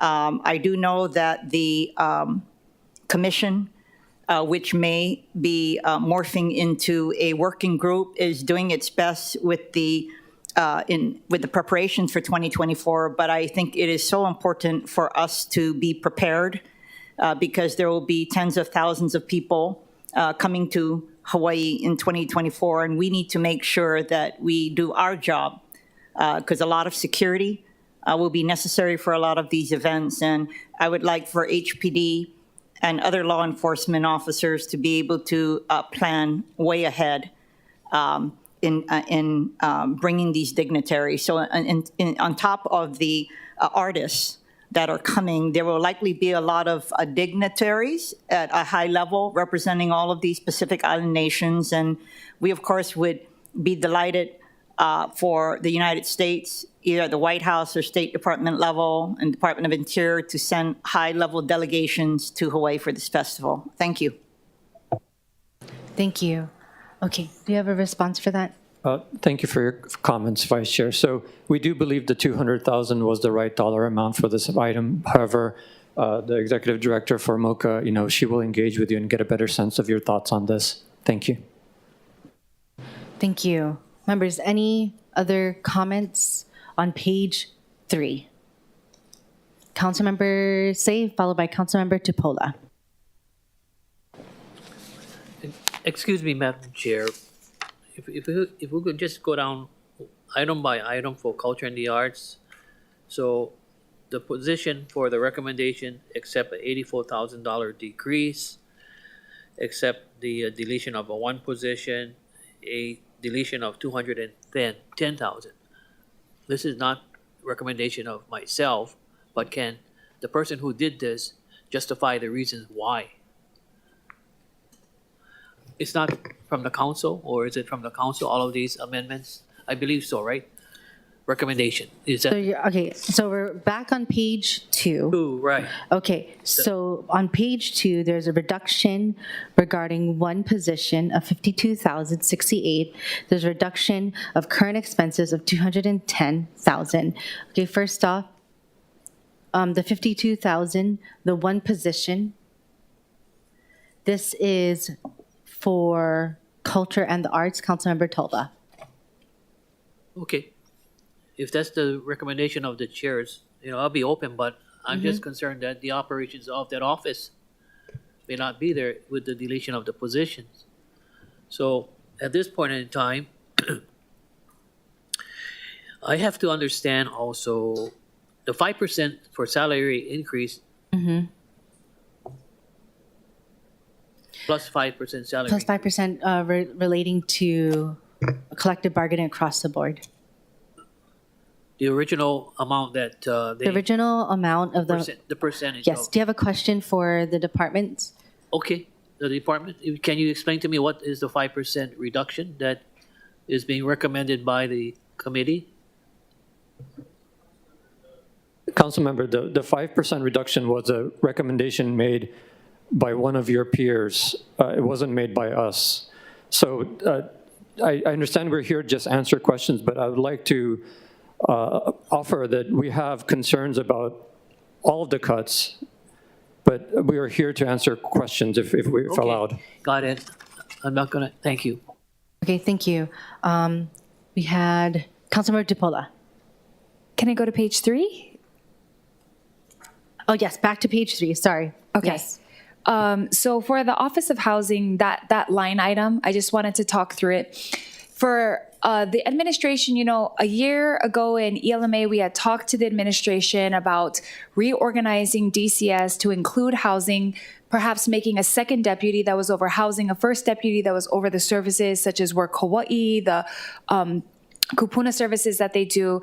And for a long time, we had that vacancy. I mean, I know at the State of the City, the mayor announced that there's a person now over the Office of Housing, but I still have heard repetitive comments throughout the years, now year 3, where we're still wondering why we haven't reorged, because the administration did tell us that they would be proposing something. So that first year when Director Crookie was just the director of the Office of Housing and not director of DCS, there was a proposal to make it the Office of Housing and Homelessness. And when we discussed that, we said, hey, why don't we just look at what is going on and try to streamline this so we can get all of the pieces in the right place and actually move pieces forward on housing. And I know there's been numerous announcements that you guys have these meetings, they're weekly, you try to push forward the pieces on housing, but our recommendation, and again, I'm not speaking for anyone, but in every meeting someone brings it up, is why can't it all be housed together? Because we do believe that the housing pieces are one of the most important components that we have influence over in the city. And with the absence of a director for a long period of time, the question that I had and why I had put this is, why are we still operating it separately? First, it was they're a policy-making body. Then it was we need more people in there. But then there was no one directing that. So if there wasn't a director, then why now with a director do we need more positions if we haven't really seen a work product per se, right? So from the Office of Housing, have I seen something come out of there where I'm like, yes, this is what I can tell people we're funding? What exactly can we share in regards to the Office of Housing prior to the current director being there that has been done over the past year? Councilmember, thank you for the question. So a couple of things. One, Denise Isari Matsubara is in the audience. She is the new executive director for the Office of Housing. She'll be making appointments with each and every one of you to talk through her role and what she'll be doing with that office. So I look forward to her having those discussions with you. Councilmember Chipola, I'm disappointed that we haven't communicated enough with you and the council that you feel that the Office of Housing hasn't had any work product. A few weeks ago, the managing director was here. We shared everything that we've been doing, and that does involve the Office of Housing. And I feel that at the time, the discussion was comprehensive, and we have done a lot. And having the new director in here just adds to our strengths at this point. And so that is why we came in with this request for Office of Housing to add people. To your point about the reorg, the mayor did address that in his State of the City. And so Denise Isari Matsubara is tasked with taking time to look at whether we need to come up with an Office of Housing, or a housing department again. And that is going to be one of her primary tasks between now and the first quarter of next calendar year. I can review the materials again. I'm just saying that because my work thus far has been all with DCS. They help me with all the housing things I need, the vouchers I need, the homeless initiatives that we have. And the reason why is because they have the leverage, they have the funding, they have the grants. So I need to work with them because we need to execute things on the ground. So I will review the work product again, but I do think that it's been frustrating to not necessarily be able to explain why there's the separation if a lot of the components of our housing HUD grants are within a different division. Thank you. So we will look forward to that discussion. I will say that this particular deletion wipes out the Office of Housing, and housing and homelessness being our priority, being your priority. We don't think this makes sense. Thank you. Thank you. Thank you, Chair. Thank you. Okay. Next. Chair? Oh, yes, so Vice are we Chair. going to have a discussion on this? Are there? We're still in discussion on page 3. Yes. So I guess I share the concerns as well, because I know the new director personally. She was at HHFDC, and I guess I'm a little worried. And so if we are unable to accommodate this today, I think I would be revisiting this at the next meeting to reinsert both the funding for expenses as well as salaries. Thank you. I look forward to your amendments as well as all of our council members' amendments. Council Chair Waters. Thank you, Chair Cordero. I was talking about this during the discussion on, I think, Bill 14, which is probably more appropriate to have right now. The idea is, just to be as clear as possible, that if you consider last year's budget the base, right, the base, and this year's budget includes administration add-ons. And all we're asking is that going forward, and there's time between CD1 and CD2 to justify the add-ons. But keeping in mind, if the idea is to provide long-term tax relief, we gotta find the money for that. And at this point, when I looked at the add-ons, if you look at my recommendations, it takes out all the add-ons, right? This is the discussion we had with Director Kawano. But the idea is, and as we go forward, to justify these positions. But what I'm asking is be patient, follow the budget chair's recommendations, because we'll have time between now and CD2 to make that exact argument dealing with the housing director, because it is important. But just going forward between now and then, we hope to meet with the administration, hope to meet with the managing director, deputy managing director, you, Director Kawano, each department head, to talk about your add-ons and whether or not how that weighs between what the administration's goals are and long-term tax relief. So that's the idea. Yeah. Thank you. Okay, any other discussion on page 3?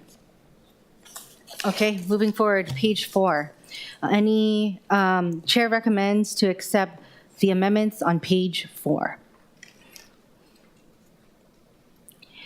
Any discussion? We have our neighborhood commission. I would like to invite Lloyd Yonenaka, the executive secretary for the neighborhood commission, before us.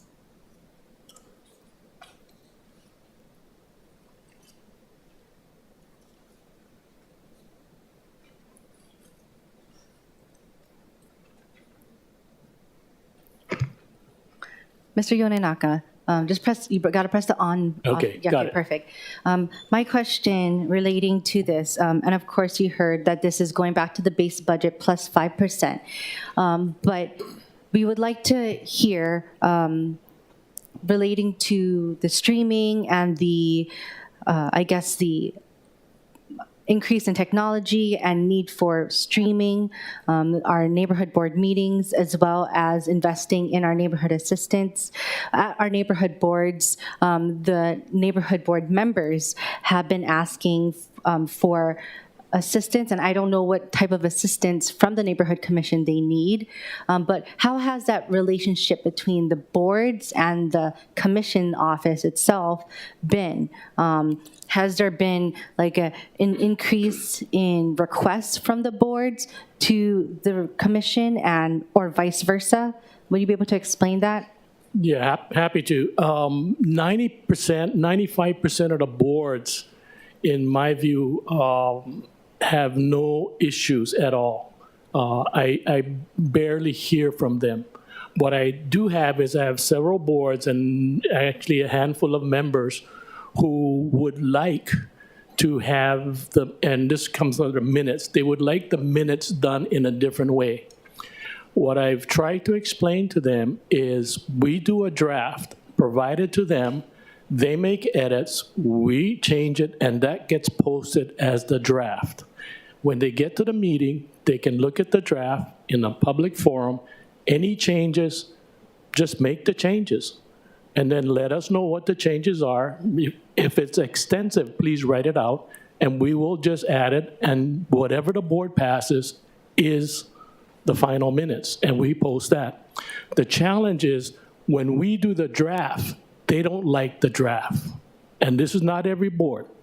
95% of the boards pass our draft as written.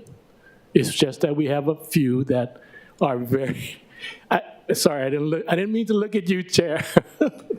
but we just have a few that are very adamant about their minutes. What we would like to do is continue what we're doing and provide the draft and what we're looking at right now, and it's just a question of how. What we want to do is post a link to the meeting itself, the video, with a timestamp, so that you can look at the agenda, look at the timestamp, and go straight there to see what was actually said. So it's actually more information. What has been a challenge is to understand what the law says. And what the law says is the minutes are the responsibility of the board. They are not the responsibility of the NCO or my staff. I have in my files a email from Office of Information Practices to one of my board members a couple years ago. Basically, the board member was complaining that the minutes were not done the way they want. They wanted to file a complaint. and OIP says you can file a complaint, and if it shows that the minutes were not done properly or does not reflect the meeting, you are the guilty party, not the NCO, not the staff. So what I would like for some of these boards that have a challenge is to work with them and say, what changes do you want? Make whatever you want.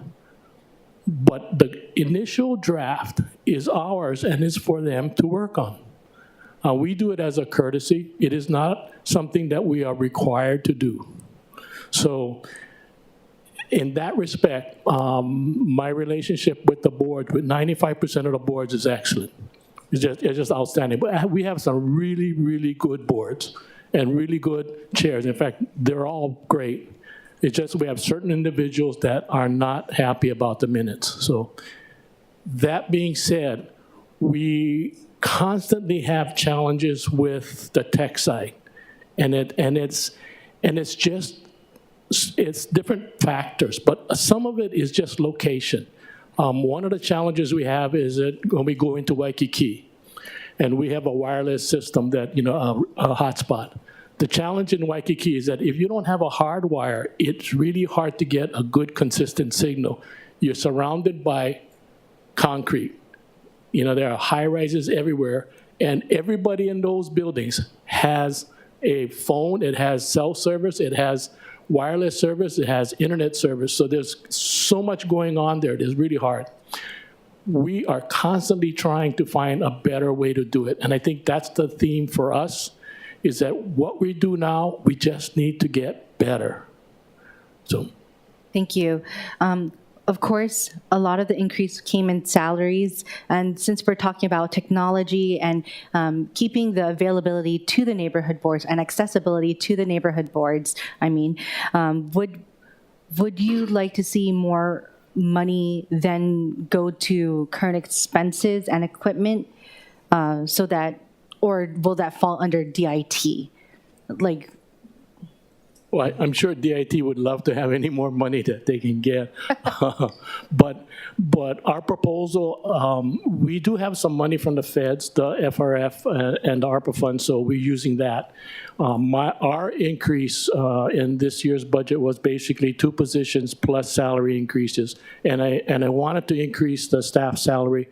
Again, I appreciate the funding that came in last year for salaries. It just makes us more competitive. And in today's world, you cannot go out and offer a job for under $50,000. I mean, it's just not competitive, especially when you consider the type of work that we do.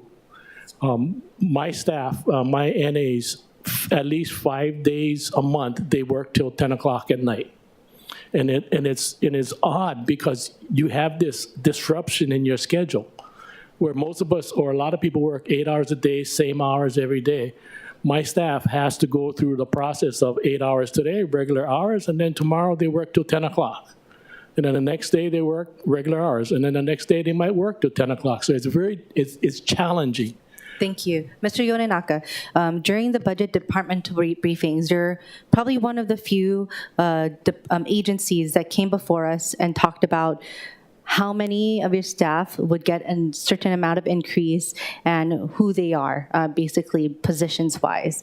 And you talked about as to why that equated to a particular increase in the salary. So, of course, that type of discussion with members and providing that information to us as council members does help in considering future amendments and amendments.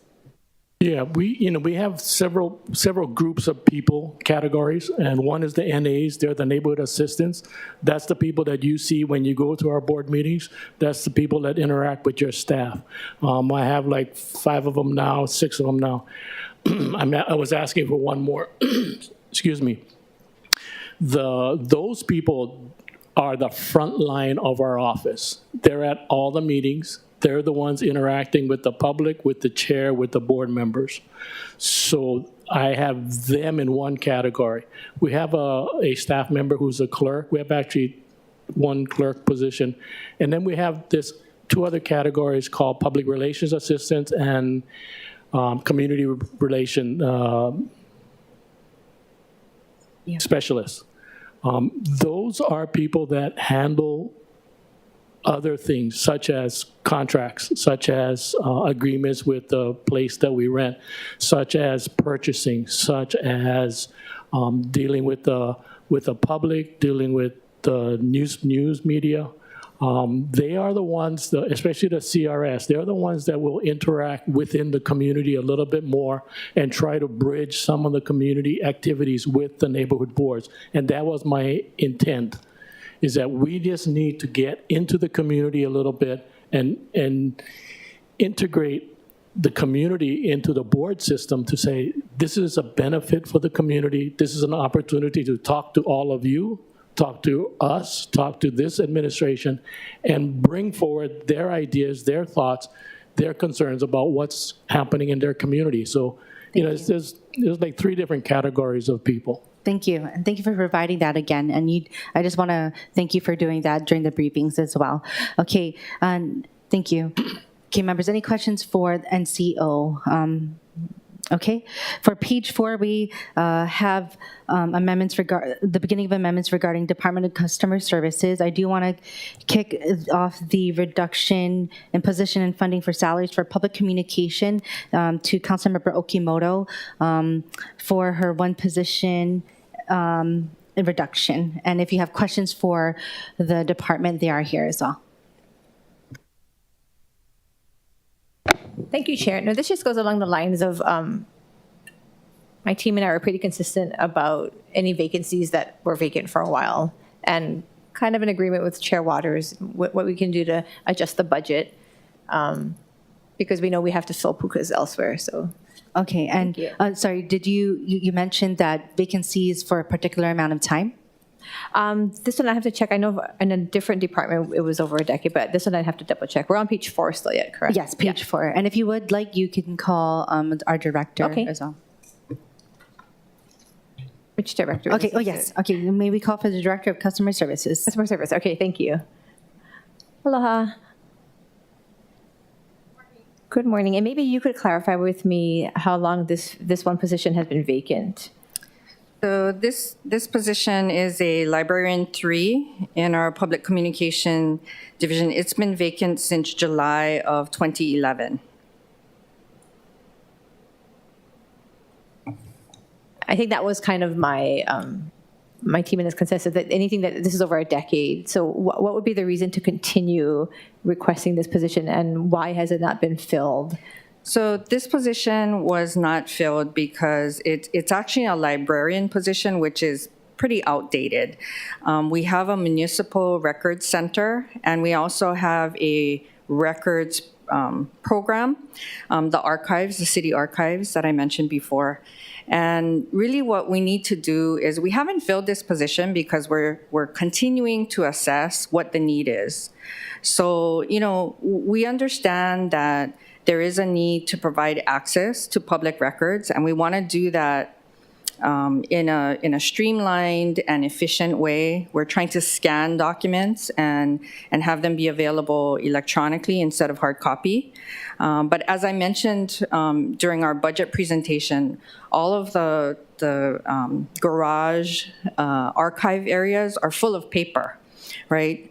So what we really need to do is assess thoroughly this program and understand, I think what we need is a reorg to move this position and have it become part of the records group. They only have 2 positions right now to take care of all city records and all city archives.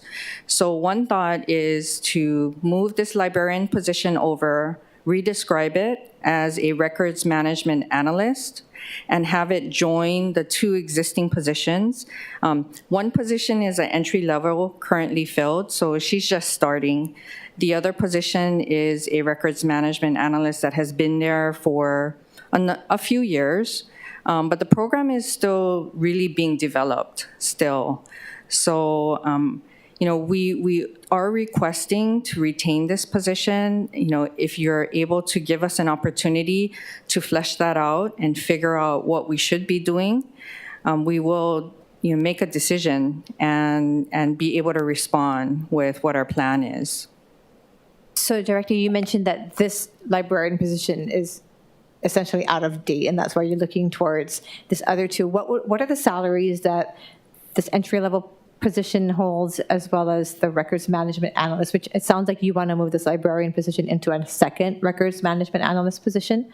Right, so we're not sure of what level exactly records management analyst it would be, but it is a BU 13 position, so it would range from SR 16 entry level to SR 24. So I think it's probably about between 50 and 70,000, but I can give you, the actual salary cost. Okay. Provide that. So, but with this, because this librarian position was at 68, almost 69,000, but we would be moving, so it could decrease to an entry level, or you would want it? It could. It could. This was I believe the last incumbent. So, and that was in 2011. Yeah, that's the salary that it's reflected at. So I don't think it would be at this level. And like I said, I'm not sure what level we would recruit at. Okay. And I think I heard this similar in other questions, but would this position is it possible to fill with what you're looking at moving it to the records management analyst? If there's just one there now, is this something There's two. There's two, with the entry level and? Yes. So are these positions possible to get filled, or is it going to be something that if we move it over there, that it's going to be sitting vacant as well? Well, the two positions are currently filled. The right, records but you want to move the librarian over. Right. So if you did that, I do think that we'd be able to fill it. We were pretty successful in hiring the most recent entry-level records management analyst. It is a very narrow type of function, so it's not like there's a lot of people out there with that kind of background. That's why we decided to downgrade to entry-level and recruit up. Okay, thank you, Director. Thank you, Chair. Thank you, Councilmember, and thank you, Director. That's so good to hear that we can, if we look into the next amendments of restoring at least a position, but also looking at to which activity this could go to, would it still be, let's say we move the position, would it be in the same activity as public communications? It would. Okay. Good to know. And so, okay, so we wouldn't have to move different activities and, okay. All right, that's good to know and great line of questioning. Okay, next we will move to Council Chair Waters. Thank you so much, and thank you, Director. Thank you, Councilmember Okimoto and Council Budget Chair Cordero for this terrific discussion. You hit the nail on the head, and that's the point that I was trying to make with the Department of Human Resources during the budget briefings, that why can't we, because we have, last year we had 3,000 vacant positions, funded vacant positions. I want to say that again, 3,000 funded vacant positions. So if we find these positions that the departments aren't going to fill anyway, reclassify them, and we give you the funding for that. But that's the idea, right? So you don't necessarily have to add on new positions as many departments are doing. Let's take the money that's already there, reclassify it. And I know Department of Human Resources has vacancies themselves. That's why I suggested perhaps we go out and get an outside consultant, just like they're going to do for the vacancy tax. Get somebody else to go through and work with each department, reclassify. That way we can use the money that's already budgeted for each department's priorities. So I'm so happy that you said what you said, because that's making my exact point. And whether or not we did it in your particular department, keeping in mind what I was talking about, going back to the base, it was just kind of a convenient thing, because what Councilmember Okimoto had suggested really was the same as what I was suggesting, going back to the base plus 5%. So I'm really happy we had this discussion. But the whole point is they want to work with you and figure this out.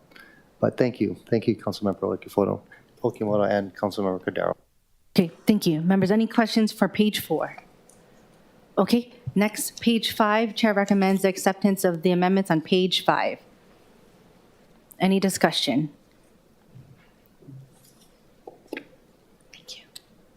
Thank you. Okay. Next, we have a new department, page 6. Chair recommends the acceptance of the amendments on page 6. Any questions? We have our Budget and Fiscal Services Director here with us. For page 6, which includes administration, accounting and fiscal services, and internal control.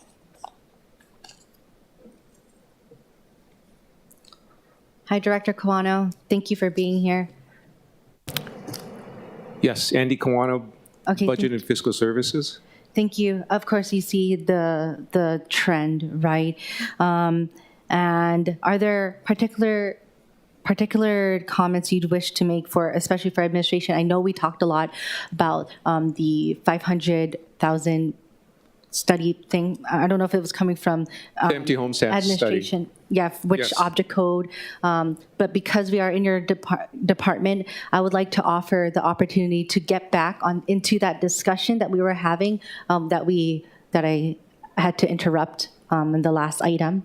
But yes, if we could, I know you had a lot more to say, so I would like to offer you it back. To rewind back, I just wanted to share that, and I want to thank Chair Waters for explaining, the approach. I also would like to, comment that taking a 5% increase on last year's adopted budget is really going to cut a number of departments short because they've used their PVP this year to hire people.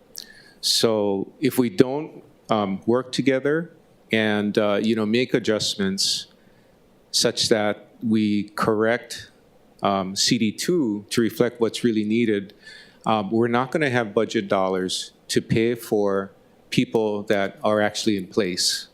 It's not 100%, I have to admit, but we have warm bodies that have been hired using PVP, and we communicate to you on a quarterly basis when we use it. So when we don't consider the sweep in the prior year and use the net number, add 5% to that, what happens is the number that we're using as the general budget, if you will, is way too low. And 5% is not enough for to cover the collective bargaining increases because besides the across-the-board increases, depending on the composition of staffing, within any department, division, unit, you also have step increases that are factored into the budget dollars. So, on top of the across-the-board increases, we have step increases, and there are other adjustments made as well. So all of those are factored in. So I want to express the fact that, we have spent a lot of time across all agencies, on the budget, and we strongly support the mayor's budget. Understood. Thank you. And do you have anything relating to your administration, accounting, and fiscal services and internal control?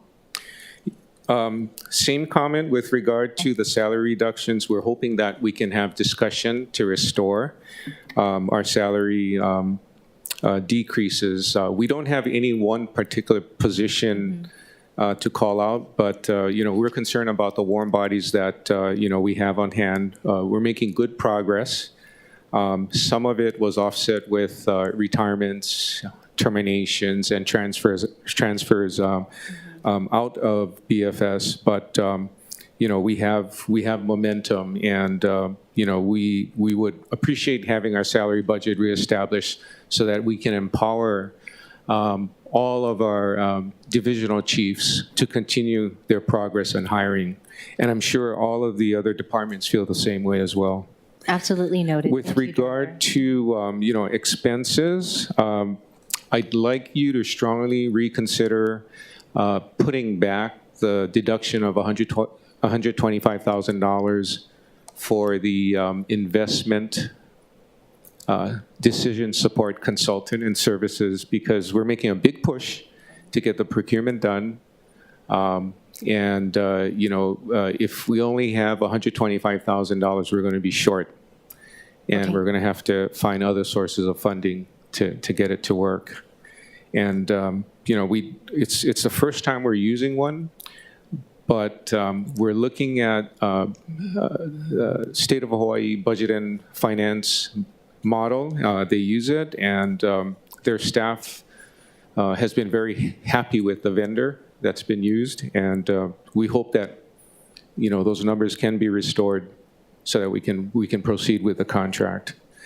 And then there are a number of small reductions in current expenses throughout all of our BFS divisions, and we're really focusing on ensuring we train our staff.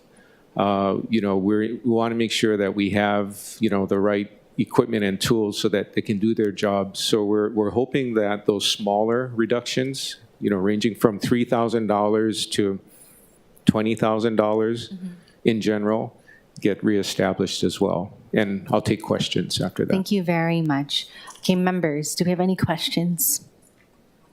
Okay, on page 6. Okay, all right. Once again, this time between now, Council Chair Waters? Yeah, no, Council Chair Waters. Sorry, thank you. Thank you for that explanation, Director Kawano. And that's really, really helpful for all of us to know exactly what you're saying, that you have already hired folks and you need to pay for that. I'm just looking at your provisional account. As of March 22nd, 2023, there was $57,092,000. You transferred $16,395,483, which leaves a balance of little over $40.5 million. So is it safe to say that the transfer of the $16,395,000, that's the amount that you need us to replace back into the budget because you've already transferred it? Well, absolutely. Yes, we need that amount. And the hiring process, which is a priority for our administration, continues. As we speak, from what I've heard, a lot of departments have people that they are about to hire that could possibly require use of the provisional. I want to share that, when they know they have financial backing to hire, the directors, the deputy directors, staff, they're all very empowered to do so. They're going to be held accountable, and they know that. And this hiring process to get the city back on its feet with the right staffing in the right places is going to take a while. It's not a one-year fix because we just emerged this year from the 22 budget, which was heavily restricted. That still included, the impact of the drastic cuts that we took in 2020 and 2021. So this 23 budget year that we're in right now is the first year where, we're giving people the empowerment to hire, and we're working on processes with DHR that we can discuss more with DHR when they're up. But, a lot of streamlining and re-engineering has been done in all key phases of the hiring process, and we're all working hard together to maintain the momentum. I appreciate that very much. I'm taking to heart exactly what you're saying. Did you hear my discussion a little earlier with the Director of Customer Services about how we can repurpose the money that's already in the accounts so that you still have it there? And it's currently probably in the provisional account. And I understand that this is going to take time, but how do we get you to do it is the point. Well, and without putting a little bit of pressure on you to say, hey, look, the money's there. You just got to repurpose it. And I understand that probably takes a long time just within DHR. They got a lot of vacancies. But the money's there. It's there. I agree. The money is there. The money is there for FY23. And I appreciate, the dialogue we're having right now. And I don't feel like taking drastic measures during the budget process is the right way to do it. My theory is ideally, budgeting is a very dynamic and it's a fluid process. And as council members have needs or see things that they feel should be changed, we should have that dialogue throughout the year. and we should work together to, develop the budget as we go through the fall and we approach, the February, March timeframe. I think when we take drastic measures, we can hurt ourselves more than help ourselves, and we have momentum now in the hiring process. Well, if the idea really is to find money to give back to people, if that takes a drastic measure, I think that's what people are asking us to do. I mean, we hear it every day at our neighborhood boards, community meetings. People want relief and they need help. And if it takes cutting back each department's salary back to what they had last year, we're not cutting any more than what you had last year. Correct? You'd agree with me on that, right? That's fact. If we stay there and take the money that we gained through increased property values and gave it back to the community, maybe that's drastic, but that's, I think, what people are asking us to do. And Yeah, I understand that you already may have hired people, Yeah. so let's build in a little bit of cushion there. And then talk to us. Like, where have you already hired folks, where people made offers, and we'll put that money back into the budget and use the rest to give back to the taxpayer. That's the idea. Yeah, that's the idea, and I appreciate your thoughts. We're not totally in alignment yet, Council Chair, because if we do what you're saying, I'm not totally comfortable that we have budget dollars to not only cover warm bodies, but also the increases from collective bargaining, because like I said, it's the increases, calculating it and then eventually paying it out is a very complicated process, because it's not just an across-the-board increase. There are step increases as people progress, and there are other benefits that are received on a by-union basis that have to be factored in. So there are a lot of calculations that go on. And But during the initial budgetary hearings that we had, I think council members say, or others asked, how much is the collective bargaining going to cost? And I think you said it was about 110 million. Yes. Yeah? So if we use that number, 110 million, and we put it in your budget, that should take care of the collective bargaining costs, right? For next year. For next year. Yeah. And by the way, pretty much the administration's budget is spending almost every penny rather than socking any of it away for next year's collective bargaining. Isn't that right? With the exception of the $7 million that you put into that rainy day fund. In different times, I agree with you, but we're trying to reemerge from a very difficult time, the pandemic. And if we don't have the ability to empower the departments to hire, what they're going to do is sort of like what they did a few years ago. They're going to have to prioritize all of their open positions and focus on the highest priorities first. And as you know, tough market now, right? Unemployment is quite low, relatively speaking. If they don't hit on getting a interview list with good candidates that they can hire, they get set back. Now, all of the other peripheral fills that they have to do all wait.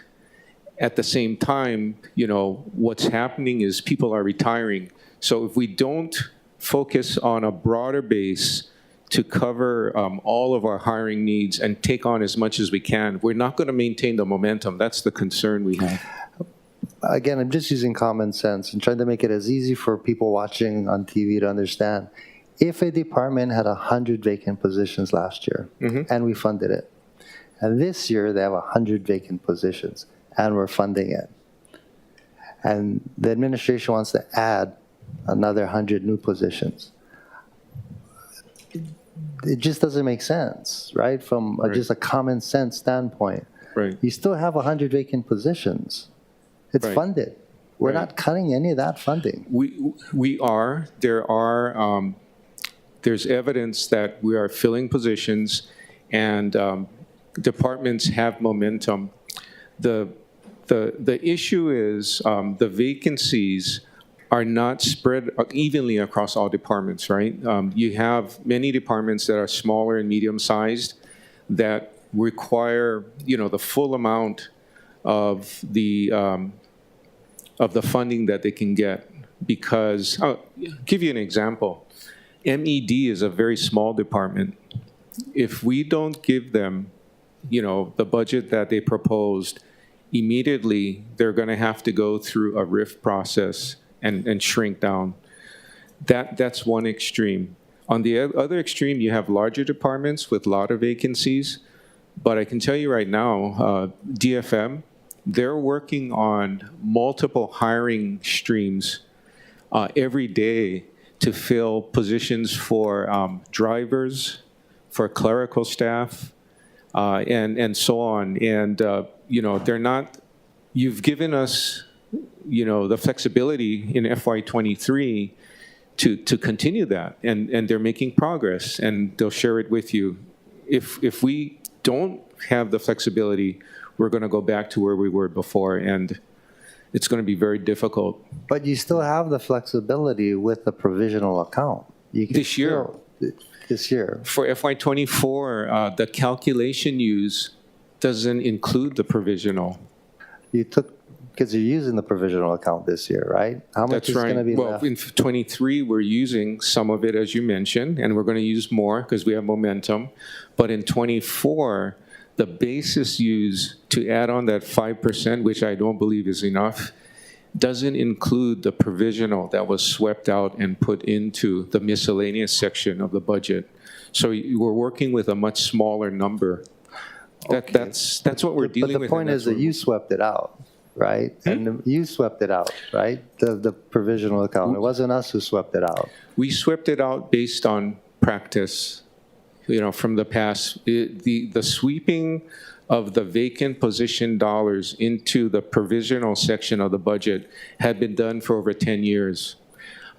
This administration rethought the process and said, who are we? Who is BFS to tell other agencies, how much they should hire? And to, spread the provisional in the following year based on their progress. So we approached budget chair, council chair, and so on, and asked, can we go back to what was done a while ago, 12, 13 years ago, and retain most of the budget in the department so they are empowered and they can be held accountable to continue the process of hiring. Okay, I mean, at this point, it's kind of circular argument. We're both trying to convince each other of one thing or the other. I appreciate that, but all I'm going to say is that we will work together to figure this out. Yeah, and we appreciate that. Thank you. Yeah. I do want to provide comments. I understand that we went back to things that didn't occur for the last 10 years. Luckily for some of us, we were able to see how the last 10 years of moving things in and out of the provision, but also how the budget and how we utilize the budget to communicate messaging, but the messaging of what both the community, but also how we implement it at the administration level moves forward.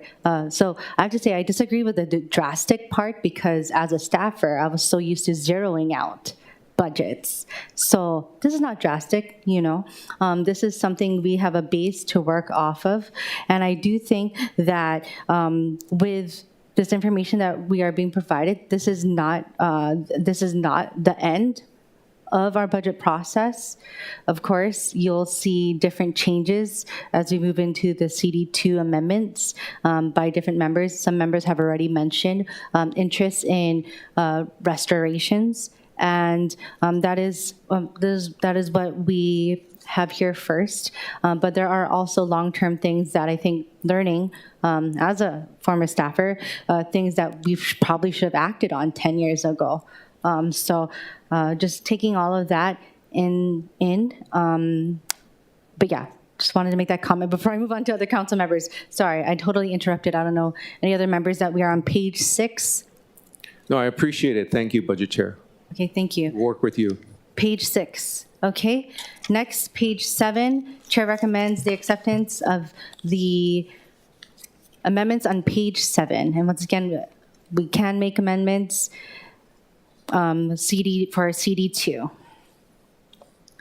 Okay, any questions? Okay, page 8, real property Chair recommends the acceptance of the amendments on page 8. Any questions relating to real property? I know we touched on a lot of it in in the discussions in other bills in the last agenda item, but also in this current discussion. But are there any other questions relating to real property and the division?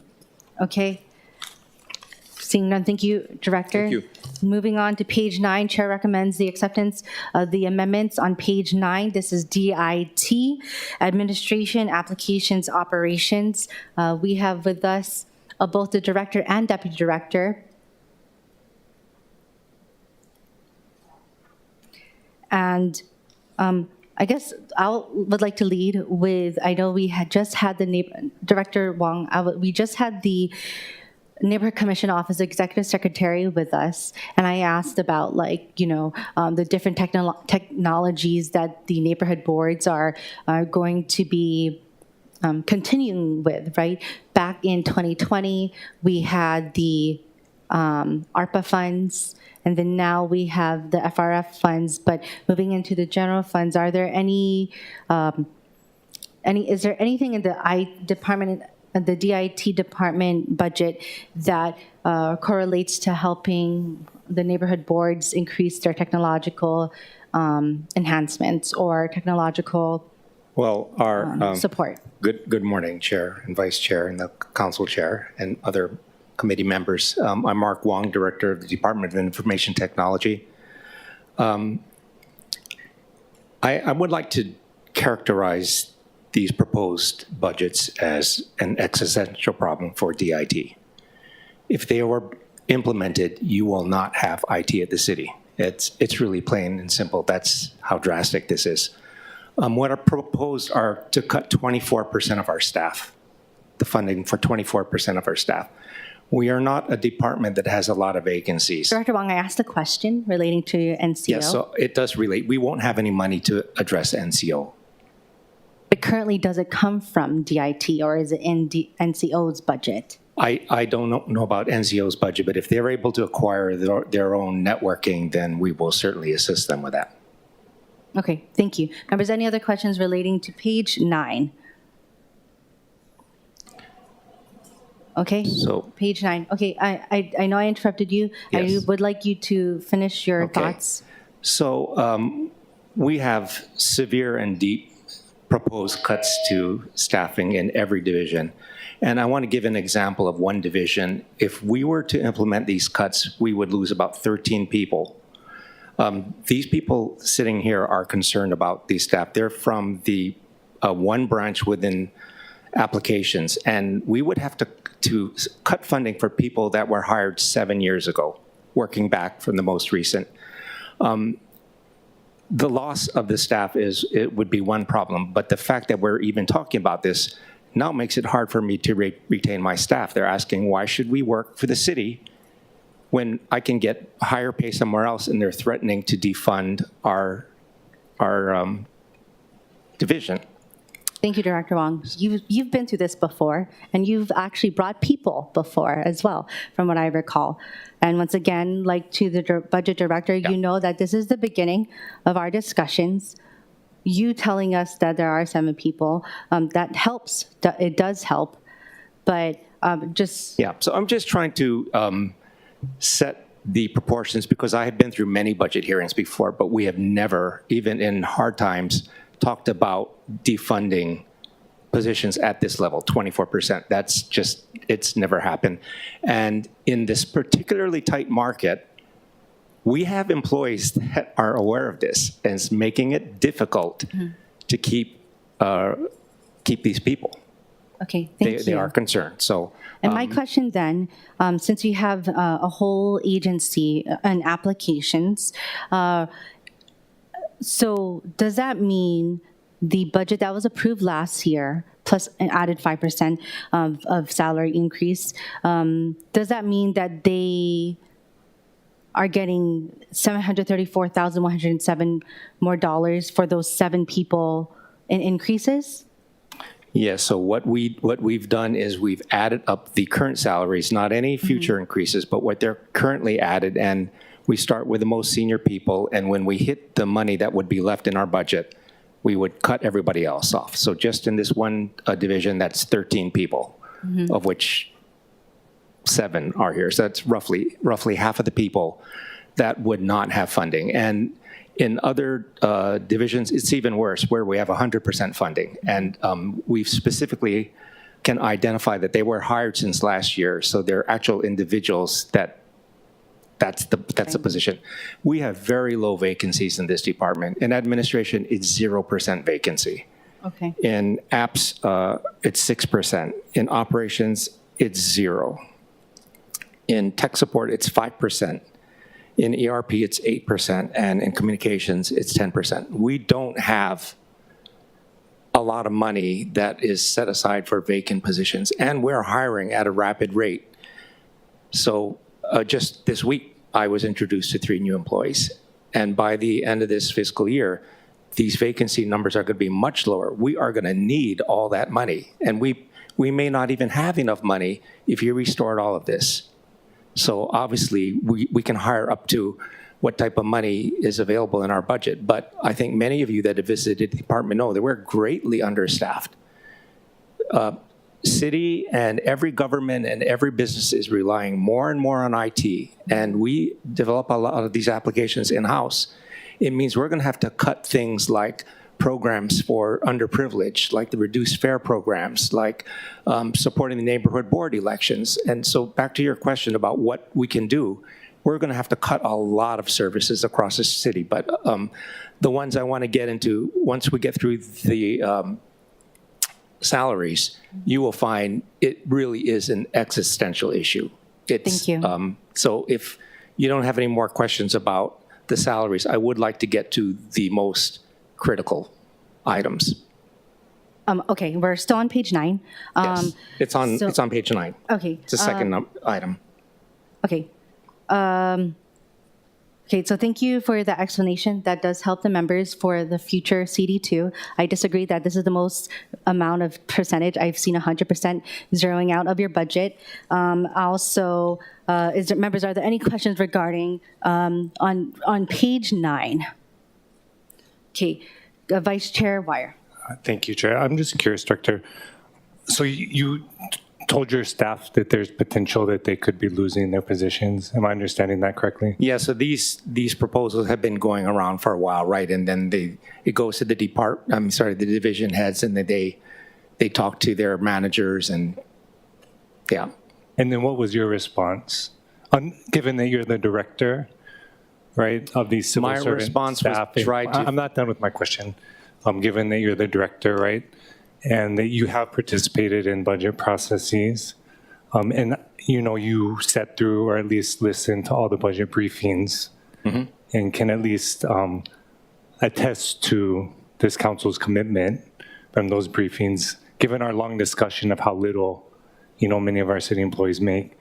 I was just curious what efforts you took, understanding the complexity of the budget process as a leader of the department, to ensure that your staff understood the processes so they didn't have to be afraid or be concerned that folks that are actually in city positions right now don't need to be, worried that they're going to be losing their job. I certainly tried to assure them that there was a very low likelihood, but there are people in their peers that have been long enough that they've been through things like furloughs, so they know that does happen. Okay, I appreciate that. I just wanted to clarify that because, as a prior city worker, I definitely don't want anyone to have it paraded out into the office and be told like, oh, you're going to be losing your job and we need to get everybody all worked up about it, right? Given the times we're in, because I think just given all the testimony that came out, or just the conversations at budget briefings, that I think this council made it pretty clear that we support our city workforce, and actually they don't get paid near enough, what they deserve. Right. So appreciate that. And we have had cuts that went through into our budget that have had long-lasting effects till this day. Yeah, appreciate that. Appreciate your hard work. And I'm looking forward to this process and making sure that we meet the needs of all of our. It is a complex process, and there's a lot of discussion, and things get changed. But I have never, in my years here, seen a magnitude of proposed cuts at this stage. Okay. It's pretty drastic. But the next item, I really want to let everybody here know what we're talking about. So the next item is to propose a cut of $5.3 million. Sorry, can I have a member ask a question first? Okay, Council Chair Waters. So I can't let that comment go. So same comments that I made to Director Kawano. If we're just going back to last year's budget, you would agree with me, we're not cutting. And I realize the whole idea of the provisional account that you folks already used, that's what we should really be focusing on. Yeah? But when you say we've never seen such drastic cuts, we're just going back to last year, right? So my understanding of the Plus budget, 5%. my understanding of the budget is that budget is allocated in buckets. And the real concern of mine we have not discussed yet, which is in this next thing that's categorized as in the budget. Wait. Current expense. The question is, we're going back to last year's budget. Yeah, but the problem is we have more people But is that, I know. Yeah. But we're going back to last year's budget, yes or no? It looks like. Plus 5%. It does look like. Right? Yeah. Okay, so you're saying now you've never seen such drastic cuts before is not the truth.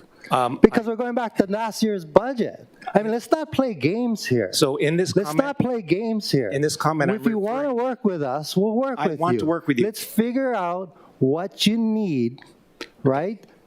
What you need. If you got warm bodies who are there, let us know. Okay. But these comments, and you're parading people in saying they're not going to have a job, that's not fair to us, that's not fair to them, and it's certainly not fair to people watching on the news, right? That's not fair. And by the way, we're thinking about how we're going to provide relief to families, yeah? And that's why I'm asking you folks in every single department, justify it. Don't make these wild accusations, because it's not fair, and you lose credibility when you do that. I'll tell you what, you lose credibility when you say things like that. Well, I would like to get to the next item, and then maybe you would understand some of my comments. So what is being proposed, I'm going to lump into two different areas. And in the budget, it's listed as subscriptions, and the amount was much lower last year by several $1 million.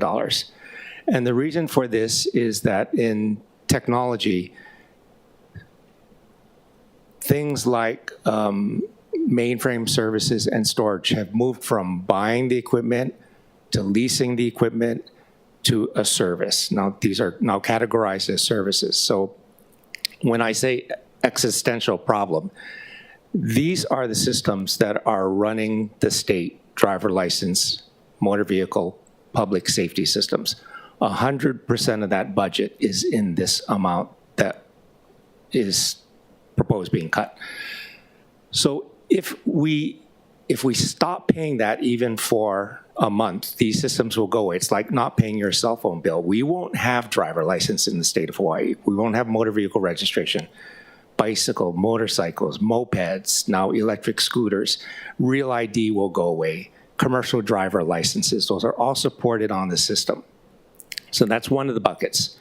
It's several $1 million, and we don't own this equipment. We pay it as a service. So if we cut that, we will lose that system. There is no other backup. It won't run anywhere else. It was written 6 decades ago on the mainframe. So, I'm hoping that a lot of this is just not really understanding what this item is. We really can't cut it. We have a legal obligation to keep that running. So are you talking about the cut of $5.3 million from the $21.3 million that the administration has asked for? That's correct. Yes. Okay, and you're saying that the $5.3 million represents an increase in costs to pay for this type of software? So it's not software. It's the actual mainframe systems that are running these. And it's about $4.5 million. we have been spending the money, but it wasn't in this category because before it was a lease. Now it's a subscription. So if we just look at that, what we spent last year and say, we'll leave it at that, that basically is going to wipe out this system. Well, it makes more sense to explain it like that. It's easier to understand Yeah, well, when that's you what I'm simply trying to say do. it just like that. There was 21, you're asking for 21 million, right? Which is an increase of 5.3 million from last year, right? That's correct. And the 5.3 million is needed because? Yes. Okay, and So what that's- impact it would have? To me, that makes way more sense than what you just explained, right? And back me up, council members, if you agree with me. If you don't, that's fine, and I'll stop talking loud. But it's so, I mean, when you say all these wild things, it's easier just to go through the line item and say, this is what happens if it's cut. You know what I'm saying? So please proceed. No, I Okay, thank you. hope that that's what I've been doing, but Okay, members, any other questions? that's not the full amount, though. So the rest of it is for all the digital storage in the city. That's a separate line item or several line items. That means the storage that supports your files, your email, our security systems, the payroll, all the financial systems, basically any disk file that we're storing throughout the entire city. That is also a service now that we have to pay. So all that together is part of that 21 million or 21 point. May I ask the million. difference between the leasing versus, oh, sorry. May I ask the difference between the leasing and, I guess, rent? What was it distinguishing? Well, the first factor? would be purchasing, then leasing, then the service. So this is where technology is a little difficult to explain. But if you imagine in the old days, or maybe even now, you have that's not even a good example. Well, for this mainframe, it's millions of dollars of equipment that we would lease, say, for a period of 5 years. So that means the equipment is on site. We're maintaining it, but somebody has financed that as in lieu of us buying it outright. And at the end of the lease, you can turn it in, or you can pay 10% and buy it out. Okay, understood. Under a service, however, we don't own it. It's like if you're using Gmail, you're just going to a provider's system and they're running it for you. And the advantage for us is that these systems, it's almost impossible to find people to run them. And in the middle of converting to this service, we actually did lose the one last person we had that could maintain the mainframe for us. He retired. May I ask if these, whether we do a service or if we lease or if we purchase, does that go through procurement through BFS? All of it goes through All of it. procurement. Okay, thank you. Okay, members, are there any other questions on page 9? Okay, next, Chair recommends that the acceptance of the amendments on page 10. Any questions? Okay, anything for DIT before we move on to Corporation Council? Okay, Councilmember Wire. Thank you, Chair. I just wanted to make a recommendation, given the dynamic of the council. I think next time, instead of wasting the staff's time, if you just let us know a particular cut would actually result in the loss of a warm body, right, or a position, I think that's sufficient, right? I think that overall we're fairly compassionate and understanding folks, and so you don't have I to. apologize if you didn't get that, but we did write that up in our responses. No, and so I just mean in terms of, bringing a whole group of people down here, I mean, we just want to be mindful of everybody's time and the practicality. And so I'm just sharing that. Like, I think hopefully today it's clear that no one intends to be eliminating any current employee from the city. And so we're all on the same page on that. Thank you for the assurances. Yeah, and appreciate that. Thank you. One last point. By the way, Council Chair Waters, okay. By the way, we only got the responses last night at like 5 o'clock. Just so you know. 5 o'clock last night. Okay, thank you. Next up, lastly, I do want to add that, this is our CD1 process, I guess, for DIT as well as everyone. This is the first part of our process, before we have allowed for departmental budget briefings before we even got into our first round of amendments. So this is our first whack at this. So once again, taking all of this knowledge, looking at what responses we received last night, and also continuing the discussions individually as members with the administration is going to be critical as we move into our CD2. Okay. With that, would like to move to Department of Corporation Council. Sorry, excuse me, Corporation Council. Any comments, questions from the members? We have Corporation Council with us, I think.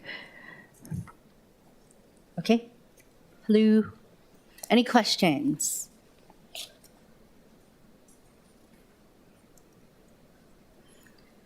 Okay, I know that we had a fruitful discussion relating to the salary increase, and I know also even the space, for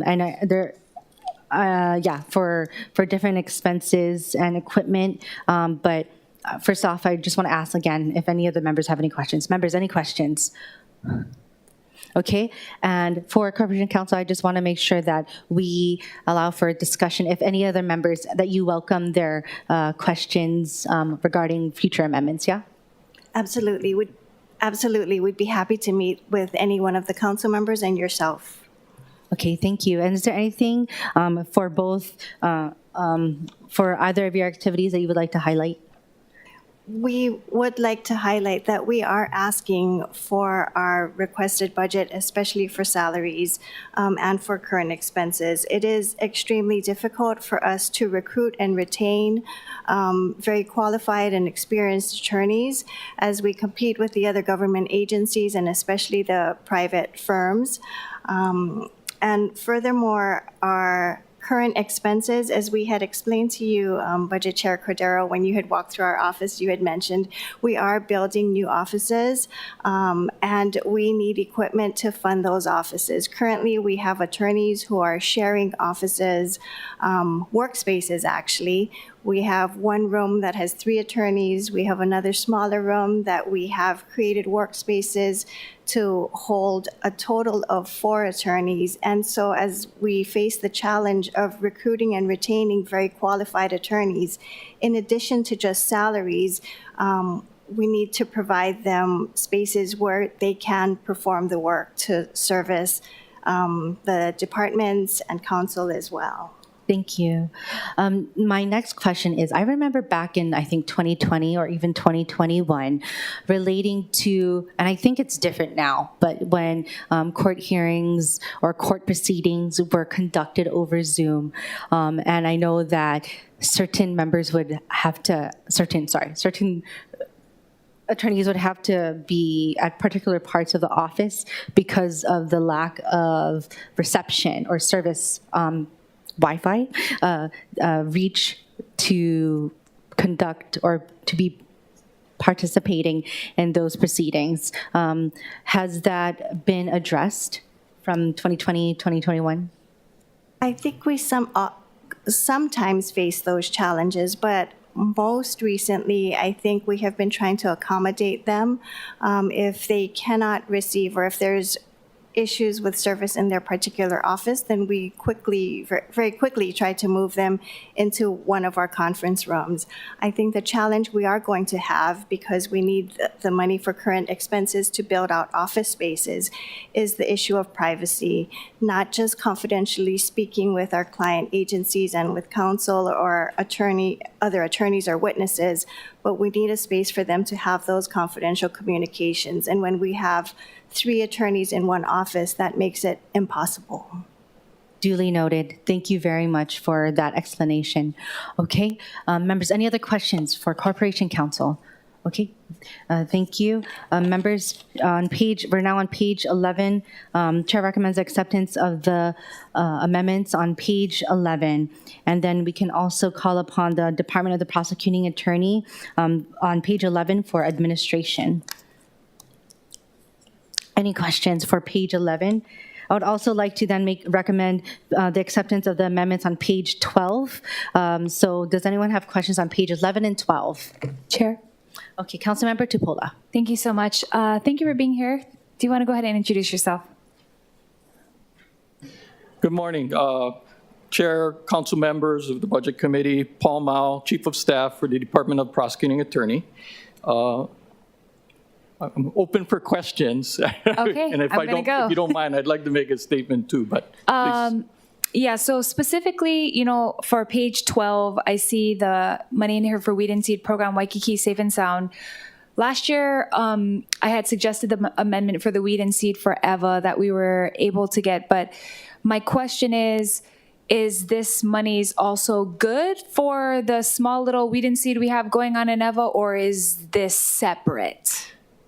As I understand this one, and thank you for amending it to include Safe and Sound Waikiki as well. I think this, as I understand it, these things encompass the entirety, of Weed and Seed programs, for the across the city. I mean, across the city and county. So okay, perfect. That's all I needed to know. Yeah. We enjoy it in EVA. We need it there, so we would like to see it expand. But I do think that there are components in the EVA section that Prosecutor Alm was trying to get up and going before we just try to start new areas. One of the challenges I think that we have when you expand Weed and Seed is the lack of coordinators. So, when you have an area, the coordinators focus on certain parts of the island. Well, I guess that's my suggestion, though, is because we would like to have a coordinator so that if that is possible, that we can expand out there. I mean, to be honest, EVA, Kapolei, Makakilo, Waianae, I mean, we're working in the same sphere, meaning that we service the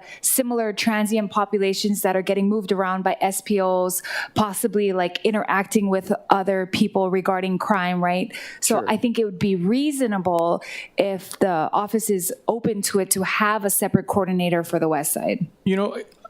Really, I think what Prosecutor Am has said on prior occasions is the primary function for us, as prosecuting attorney is mostly on the seed side, and where the weed side comes in is from the community. I know that there's been organizations such as Weed and Seed Hawaii Inc. that have been, very active, obviously with Chinatown, Kali'ipalama, EVA, and I guess that when we deal with Safe and Sound Waikiki, similarly, there are business community groups that are, forming that help in the selection of a coordinator. Thank you. I appreciate that. Sorry, I kind of want to go down into the detail. It's just a real brief question. Please ponder upon the need if we should get another coordinator for the West Side. Because I'm trying to figure out if I should put that into the budget, because obviously you guys have Safe and Sound going, which is great.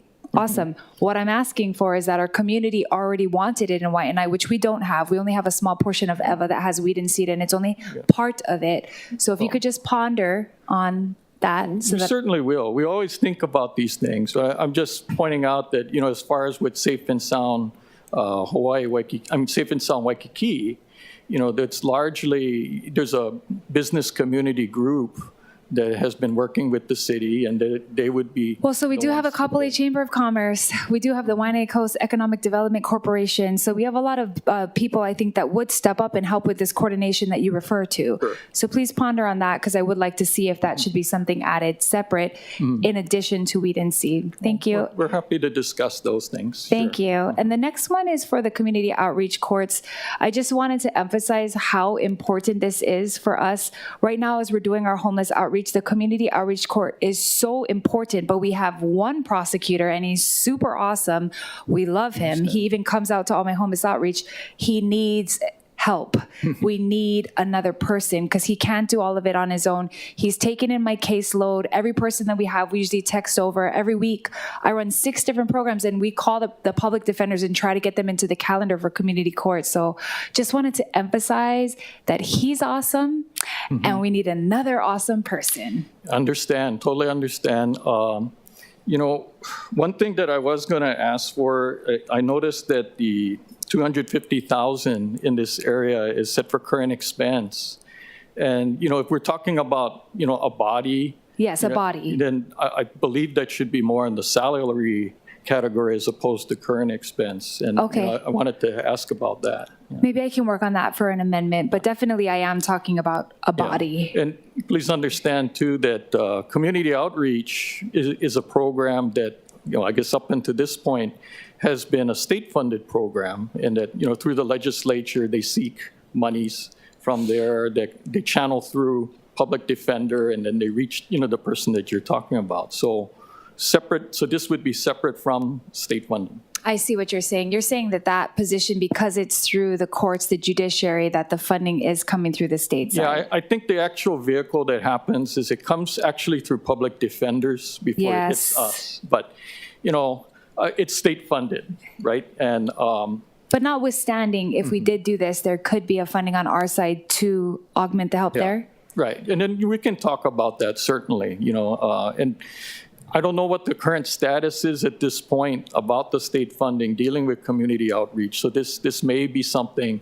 that we should find out and get a status on. Okay, that I can try to figure that out with the Public Defender's Office. Sure. The other amount, and the reason why we had proposed this, is because when we have the community outreach court, it's really important for me to have the providers there, because when they come into court, you may not see that person again. Right. So when we assign them services, or it's like do X, Y, Z to clear out this citation, what we really wanted was them to be there. But I do ask a lot of my providers on the West Side to do a lot of free things for me, like, show up here, show up there. But I was suggesting this because I think if they had a small stipend for showing up at court to provide those services, and we have the calendar, so we know who's going to come in and what they need, we could possibly schedule it out so the right providers are, being paid for being at community court and are the right service provider to help the person that's on the calendar. Well, I think we'd love to have a talk with you on these points, and maybe include somebody like Mark Tom along with that discussion, because he certainly has taken the point position on these things, right, as far as community outreach court. But yes, I think we need to probably speak a little bit about this, more one-on-one. Okay, sounds good. And then my last thing, sorry, Chair, just a little bit on page 13, but the victim witness assistant still within their category. I do think, a year ago I had restored this. I thought that it was an important program and definitely seeking to do that again. Could you talk to me about this victim witness assistant line item?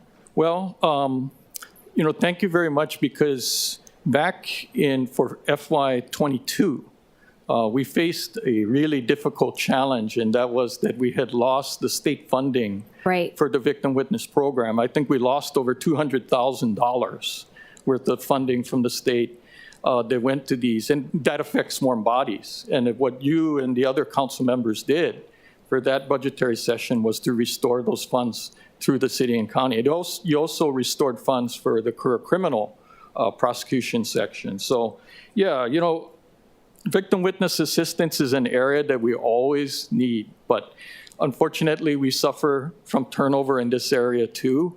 So, and a lot of times it's challenging, to fill some of the vacant positions. Although, we have tried, very hard to fill these positions, but we try to find qualified victim witness advocates, that can service our victims and witnesses. So possibly this is referring to a vacancy then? Yeah, I believe so. And then, so we'd ask for that to be restored, since I see that it is a salary category. Okay. It probably refers to a position that is general funded, but I believe it's limited term. Okay, those are my questions. Thank you, Chair. Thank you. Okay, before we move forward, I'm looking for places I can, first off, I want to ask the members, are you open to a lunch break?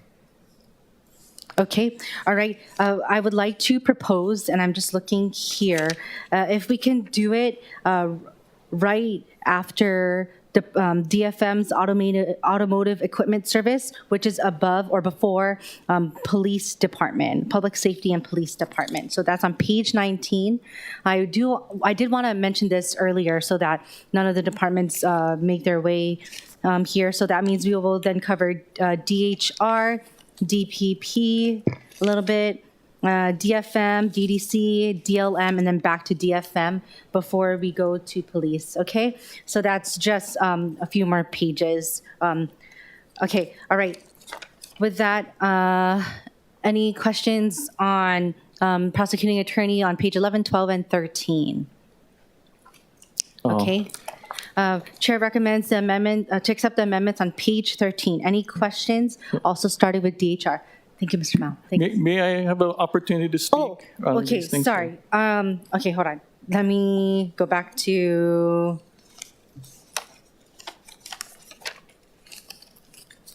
Okay, yes, we can allow you just Thank a you little very bit. much.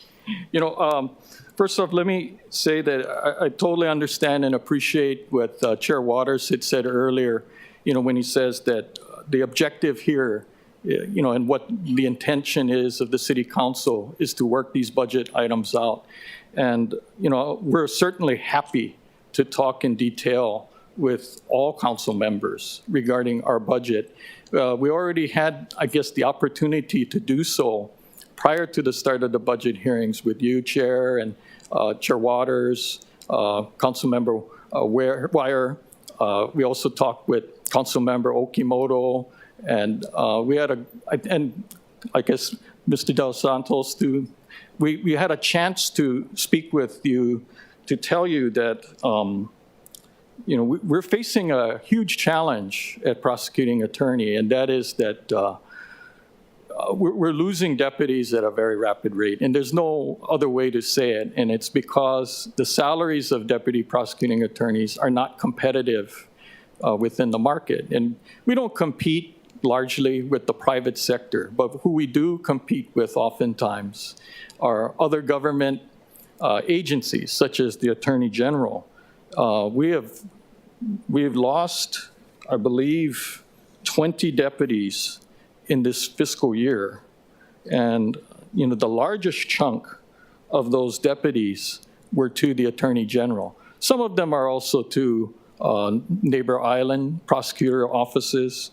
But the simple fact is this, is that the Attorney General offices a baseline wage of $90,000 as starting pay for their prosecutors or their attorney generals.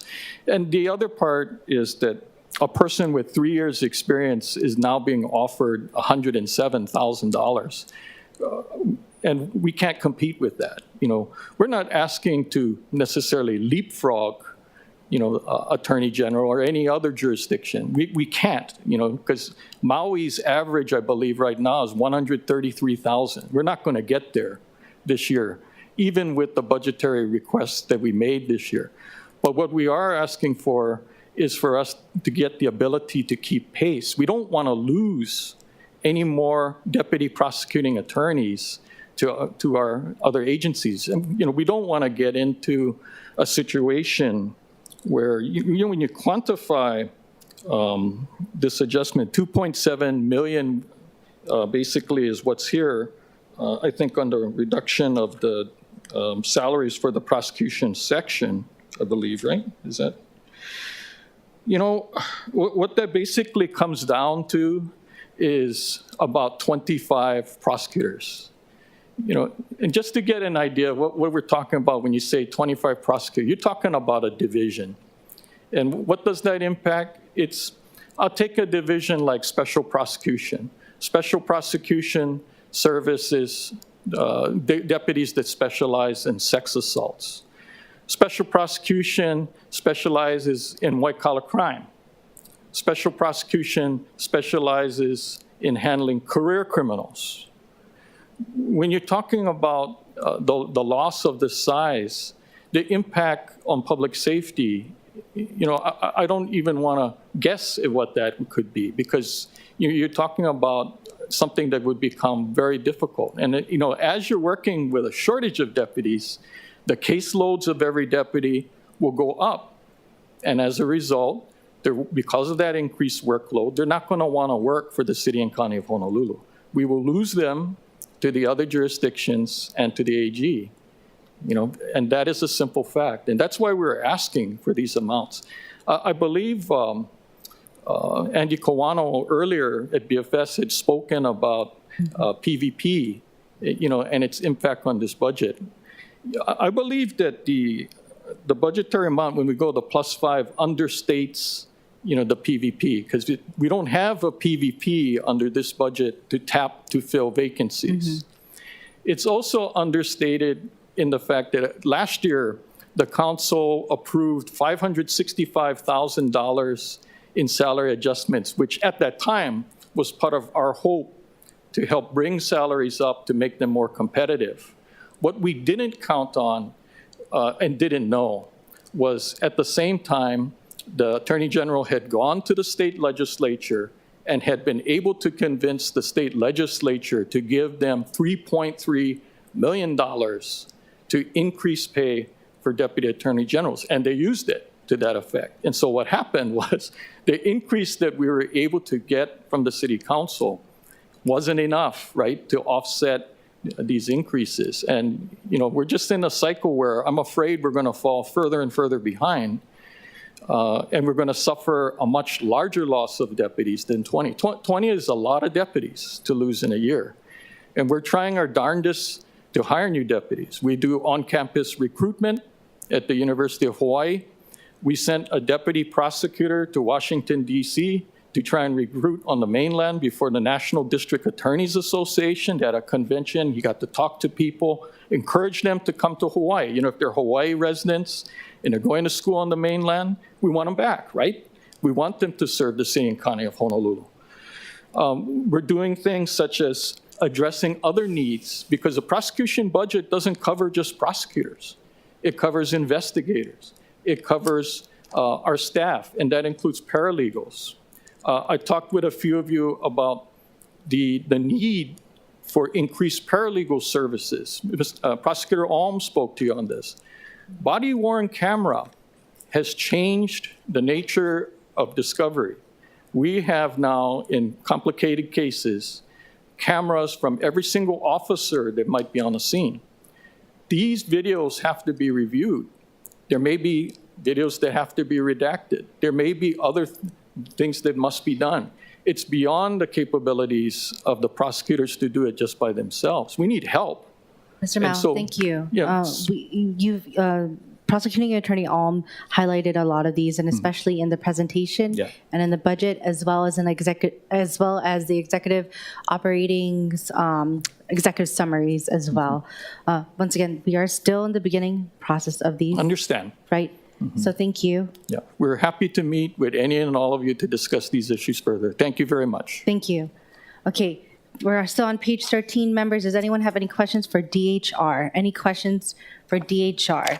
Administration, Employment, and Personnel Services. Any questions?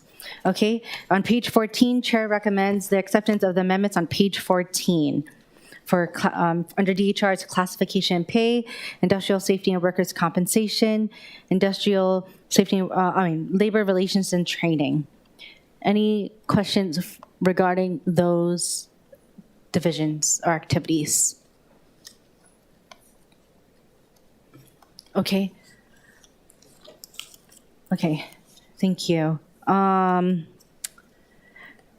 hi, Director Miyazaki. Okay. Good morning. Thank you very much. I don't think there are any questions, but I don't think we have any questions. Okay, next we have Department of Emergency Services on page 14. I'm sorry, Chair, I would like to give them an opportunity. Hey, if you have a question, please, you can ask. Yes, could you explain what the current proposal will do with regard to your planning purposes for this fiscal year? Good morning. Thank you very much, Chair Cordero, Vice Chair Wire, Council Chair Waters, Council Vice Chair Kiana, members of the committee. Thank you for this opportunity to comment. We would like to respectfully request Council to restore our requested budget in the amount of $589,651. $580,651 covers 8 full-time employees who have been hired since February 1, 2022. So the impact of these budget cuts will be that we will not be able to pay 8 staff that are in full-time positions as of July 1. With the support of council, I guess what we would like to urge is that we stay the course of the initiatives that we have started with council over the past year. We've made tremendous strides and tremendous achievement. As of February, the end of February 2023, we are 33% ahead of every single year for the past year in terms of hiring.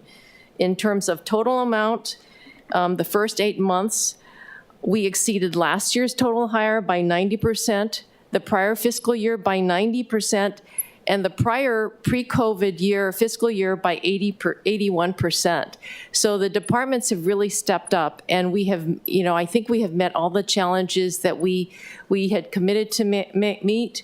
And the hiring up goal project was started in July. So really less than 1 year ago, we started this. In August, we started the hiring efficiency project. In 2 of the 3 areas that we tried to improve by 50%, we've hit those goals. So I think we've really done this by adding capacity, by re-engineering our recruitment processes, streamlining, and creating a more robust hiring approach. And we've done that with resources from council as well as from the FRF. And now I guess I'm asking that, we've made such strides. For the first time in years, we're in a net positive hiring mode. And we have done that in spite of the incredible hiring challenges, job shortage. This morning, the Star Advertiser had an article. The census is showing that Oahu has lost 21,000 people since pre-COVID. UHERO has said since pre-COVID, we've lost 10,000 from the workforce.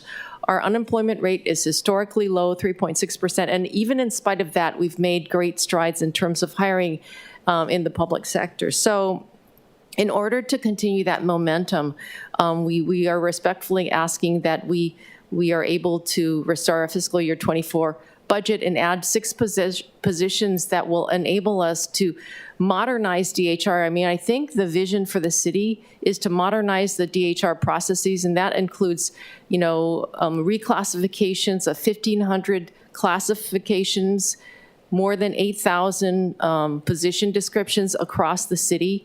It's not a small task, and it's not something that we can just incorporate into our day-to-day operations. And so that is our request, and I'm happy to answer questions or do additional briefings if requested by council. Thank you. And may I just refer to the 589,651 salaries, and that equates to the additional 6 positions. Is that correct? No, those are existing 8 positions. The 6 positions are new positions that we're requesting. 2 of them are actually budgeted contracts, but there's 6 total new positions. The $580,000 is for 8 existing positions for which we have people in right now that we have hired since February of 2022. Okay, thank you. And I just want to make clear that for positions, not restore, but reduce salaries, not restore positions, because there's no amendments here that remove the positions, actually, right? Well, I understand, but the impact of the reduction in salary, the reduction in the salary line item going back to the fiscal year 23 budget, the impact of that is to actually really take out all the positions that were hired since February 1, 2022, because that is the budget that we went into fiscal year 23 with. So so the impact of that is just that, even though it says reduction in salary line item, the impact is that we can't pay for 8 people that were hired. That's the difference. That's the differential between the budget request for fiscal year 24 and the existing fiscal year 23 budget. Thank you for the explanation. Okay, members, any other questions? Council Chair Waters. Thank you. Thank you for the explanation. And basically, the 8 positions that were already hired, that was paid for through the provisional account? I believe so. Now, as of February 1, would have gone into the provisional account. So yes, that would have been in the provisional account and into the fiscal year 23 budget. Okay, and again, just asking, that's how your department as well as others have been paying for these additional hires, right? Obviously, they're getting paychecks. You have to find them somewhere, and it's from the provisional account. Well, just to clarify, my understanding is that once the February 1 snapshot occurs, The money goes into the PVP, so any new hires after that between February 1 and July 1 are paid for by the PVP. However, on July 1, if we have the funds, if administration has the funds, and if council has given us the funds, it goes into the fiscal year 23 budget. So the people that I've hired between, February 1 and June 30 are actually in the fiscal year 23 budget. And then on top of that, we have hired from additional PVP money during the current fiscal year since fiscal year 23. So some of those people may not be in the fiscal year 23 budget, may be still in the, part of the PVP budget. But I mean, I can get back to you about the exact movement of the money and how all of these positions have been covered. But they are covered in the, they aren't covered in the official fiscal year 23 budget because of the fact that they were not hired before February 1, 2022. That's the cutoff for the fiscal year 23 budget. And how many vacant positions do you have in your department? So we currently have 9. So just to clarify also, the 9 positions we have vacant are not the same that I had vacant a year ago, because I filled positions and I've lost positions. I've lost probably 4 to retirement, and I've lost 2 to the state. I've lost several. So the vacancies I have, almost all of them are new vacancies, and we filled. The other concern I have is that with the current budget allocation for salaries, we have continued, those 9 vacancies, we've continued to recruit. And I have 3 conditional offers out now. And so that's the other issue, is that, we would not be able to continue to fill. We've already made conditional offers or close to conditional offers on a couple positions. So that would have to be withdrawn.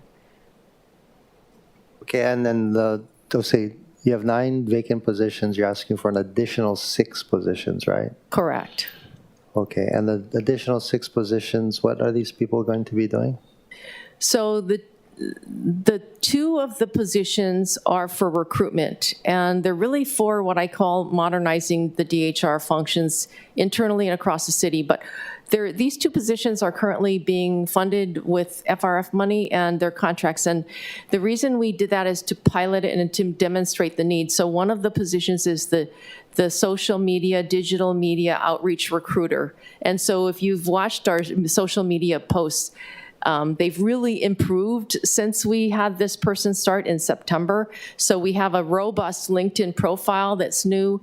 We're doing a lot of posting on social media, and it looks way better. And I think our applications are up. When we go into a job fair, we use, this person does a lot of social media posting, and it's a lot of connecting. So we really, less than a year, we've demonstrated, I think, the value of this position. So that position, I'd like to convert into civil service. Otherwise, we'll go back to our, once a week posting our jobs on social media in text form. That's kind of what we were able to do before. Second job is for NeoGov, a committed, dedicated position to deploy our NeoGov platform across the city. Right now, we had a huge assessment done by NeoGov. It took us about 2 or 3 months. NeoGov is the platform we use for recruitment. All the departments use it. We use it for recruitment, screening, and the departments use it for interviewing. So we are only using about 20 or 25% of the functionality of this very, robust and expanding function features. We don't have time to deploy it, and we don't have time to deploy the technology at lower levels, at the division level, which is where I want to go. We need to go there to create more efficiency for the departments, especially a large department that has more than 200 vacancies. When they're interviewing 60 people and they have to, everything is manual because it's only at the top level. We're stretched, my staff is stretched at capacity for recruitment. There's only 3 people for recruiting across 26 departments and agencies, and it's not enough. So those 2 positions are going into recruitment for new functions that we never, dedicated functions that we haven't had before. 2 of the positions are in what we call the Enterprise Resource Program, ERP, and those are the people that do the basically the human resource management function. They're rolling out Advantage 4 this year. They do the DHR portion of the payroll. So all the, 11,000 records that we have go through them, all the changes every day, whatever happens, terminations, new hires, changes in payroll go through those people. So they have always had 2 budgeted contract positions, but it's been hard to keep them because when you have a budgeted contract position and it has to be renewed every year, people want job security, and when they're IT related people, these are kind of computer specialists, they can get other jobs. So we haven't been able to keep people in those 2 jobs. So we were asking, it's no budget impact really, those 2 positions, they're budgeted contracts. One position I'm asking for is the classification and pay. There's only a handful of classifiers and a 0.5 pay specialist. And, Council Chair, when you talk about reclassifying and updating, modernizing our classifications and our positions descriptions, the 8,000 of them, those are the people that do it. And they're so busy doing new PDs, revised PDs, approving CSC ones, working on reorgs with budget and departments. All of that goes through this very small division. And to modernize all of these things and to keep that process going, it's a maintenance. I think we're not going to be able to do that in 1 year, is reclassifying 1,500 classifications that we have to work with all the other jurisdictions on. So that is for that division. The 4th position is a deputy secretary, a secretary for my assistant director. When we created an ASO position, we weren't able to get a new position, so we converted the deputy secretary into an ASO. So right now I have 1 director secretary that essentially supports 2 of us, and the office is very busy. I think it's not realistic to expect the ASO to also do deputy secretary duties, which right now is in her PD. So that's the 4th position. May I just interrupt you there just for a second? I mean, just looking at your budget request, it actually seems pretty reasonable. We did do what we did to every other department, which was go back to last year, add 5%. But I mean, if any department, and there are others that need the help, which makes sense, especially when we're talking about reclassification and pay. So you're only asking for 1 additional position for reclassification and pay. How many current positions do you have in that portion of your department for reclassification and pay? I know you said it's a small portion of your department. There's a total of 10, and 2 of them are more on the clerical side. So I have 8, one division chief, 2 kind of support, and then 7 classifiers, and 0.5 of the 6.5 classifiers and 0.5 pay specialist.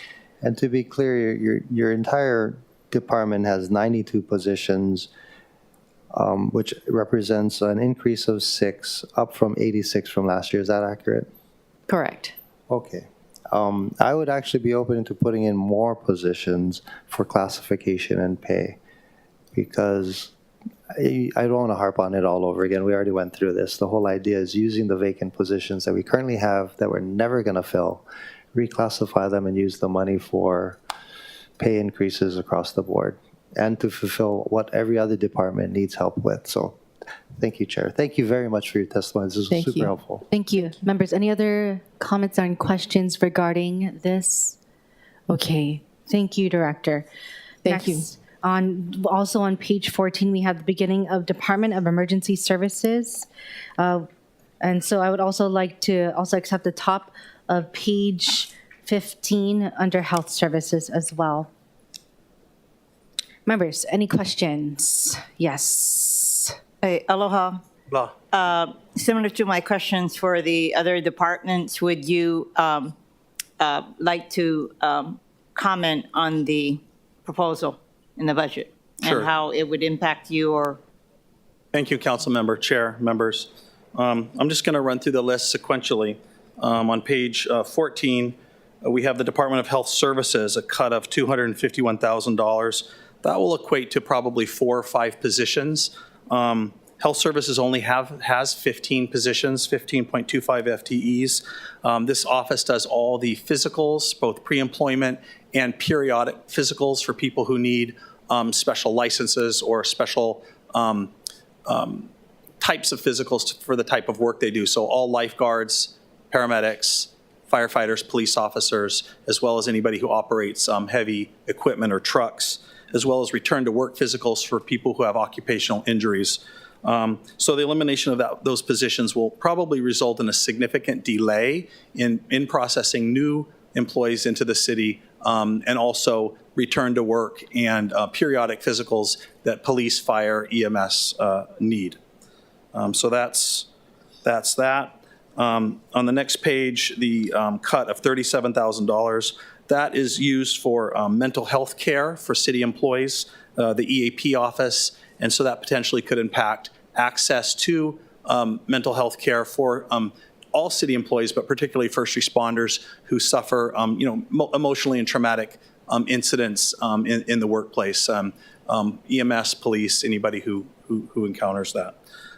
Moving on to page 26, there's a cut of $664,000 in the administration. That was put in our budget for core staffing. I'm sorry, I need to defer to the chair if she wants to keep to this page or allow you to be. I'm sorry, I'm going page by page. We're just in two different spots in the budget. I know, but we can have you come back. Okay. Thank you. So that's for health services. Thank you so much. Anything for health services? Okay. Once again, I reiterate that I would like to accept the amendments on page 15. We are on DPP.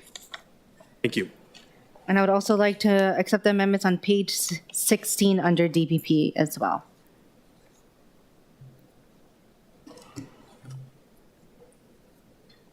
Members, any questions for DPP? Councilmember Kiaina.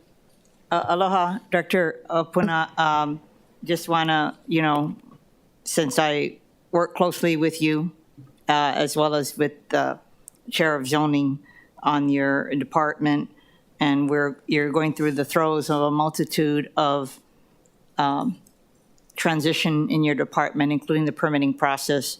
Could you explain how the proposed cuts are going to impact your agency? Thank you, Council Member. So I see that a lot of these cuts are directly tied to salaries for the different important functions that we have for permitting, site development, land use discretionary permits. It's important that we're able to continue to function. We do have vacancies and we need to be able to retain. It's demoralizing when we are so short-staffed and other staff see that they have to take on more. So I think it does impact what we do, which we are in a lot of areas that we're doing really well in. And then we do have the whole permitting, which we're also trying to fix. It's like a major task in itself. And that takes our administration and other staff to kind of chip in to help make those major changes too.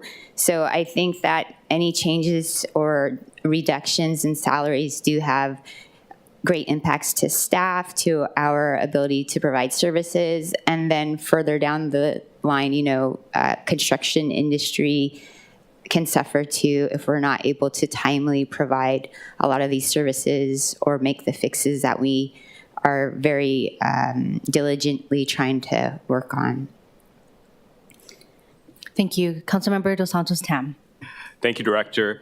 I see that you currently have a Chief of Affordable Housing Policy and Strategy position, but we just an hour ago discussed the Office of Housing, and it's my understanding that the Office of Housing's role is to develop housing policy and strategy. So why do we have two very similar roles in two different departments, and does it make sense to house them, no pun intended, in one place? So our chief, he specifically looks at currently PAB and the GET exemption, as well as working with the other housing staff throughout the city. But currently, those two programs are within DPP, in part because of the administrative rules those programs are required or performed by DPP. So, and I think forward-looking, at some point, it does make sense to house all of these functions in one area. But like I said, currently they're there under this chief because these programs are delegated to the department by rule and I think statute or ordinance. Thank you. Members, any other questions? Once again, it's for page 15 and the DPP section on page 16. Any questions? Okay, all right. Thank you, Director. Next, we're moving on to General Government of Department of Facility Maintenance. So I do want to include both public building and electrical maintenance. That's at the bottom of page 16 and page 17, the acceptance of those amendments. Here with us today, we have Director Sefcik. Councilmember Kiana. Aloha. If you could comment on what impacts this will have to the operations of DFM. Yes, ma'am. Good morning. So relating to the line item for the reduction of 1.5 million, this reduction, we humbly request restoration of the 1.5 million as this full funding is needed to fill vacant positions that are vital in performing core services for public buildings and electrical maintenance, such as security, custodial services, and repair and maintenance functions at city buildings. So, understanding that we have aging building systems, these types of people are there to address and correct and fix these aging building systems like AC or generators and stuff like that. So. Thank you. Councilmember Okimoto, looking at the amendment sheets, it's your amendment. Would you like to ask further questions or Yes, make thank you, Chair. clarifications? Yes. Thank you, Director Sefcik. I did want to ask, and I asked this earlier in another line item that we had with a different department. You mentioned these vacant positions, and it's something that, again, my team and I really dove into, and I appreciate you being here. But you mentioned that these are positions that are currently being used to maintain the buildings, but can you also explain to me the last time these positions have been filled? How long have they been vacant? So I think some of them just came out of attrition, became vacant recently in this last fiscal year. I need to go back and get some more specifics on the different specific positions. So I have a date of June 30th, 2011. Okay. Again, that was over 10 years ago, for a decade.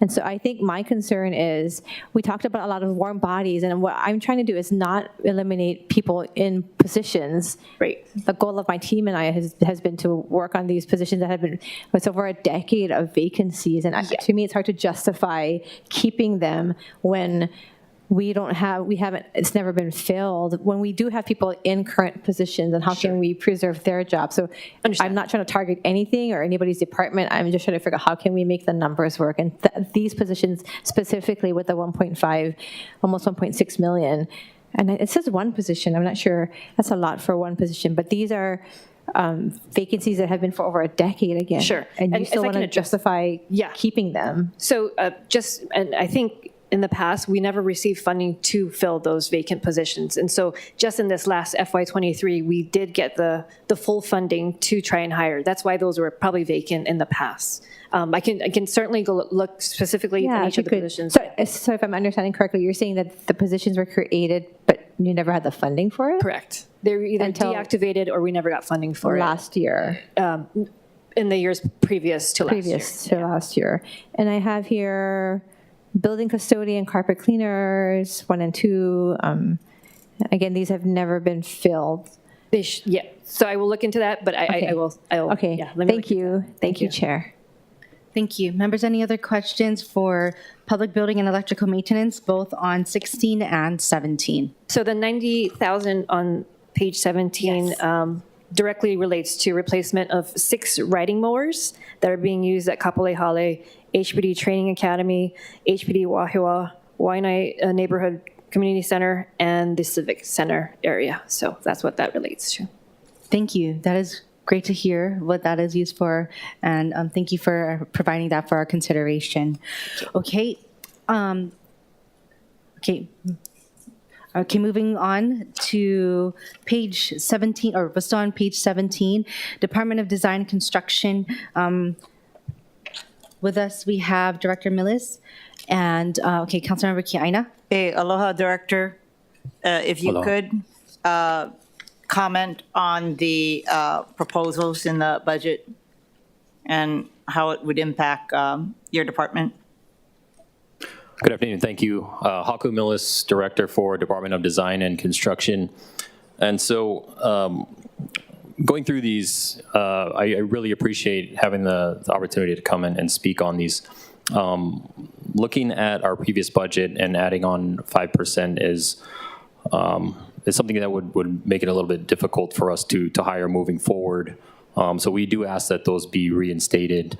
Going down line by line, the administration addition that we have at $82,309, majority of that is for the PIO position that I have been proposing and discussing with a few of you in hopes of improving the communication directly with the council, but as well as the community and kind of in line with working towards building trust with the community.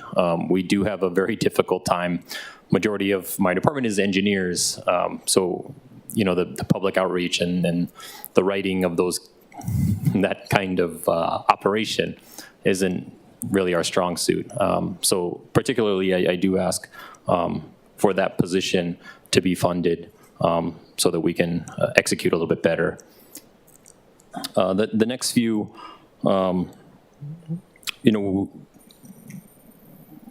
I mentioned it, I think, in our budget presentations that we were still on a hiring freeze. I think it was last year, January, we were kind of ramping up to be able to try to find engineers and overall put together a recruiting strategy, right? We need our employees and our engineers to get out into the community, into organizations where we can participate and have a better presence to show that, hey, the city is looking for solid engineers and be able to bring them on. And so I think the funding, and I could be misunderstanding, but I don't think our 130 positions in our project construction management branch were actually funded. And so the increase from the previous year and what we are asking for is to fund all of those positions where they weren't funded before. And so, and I don't have the specific numbers, and I can provide them later.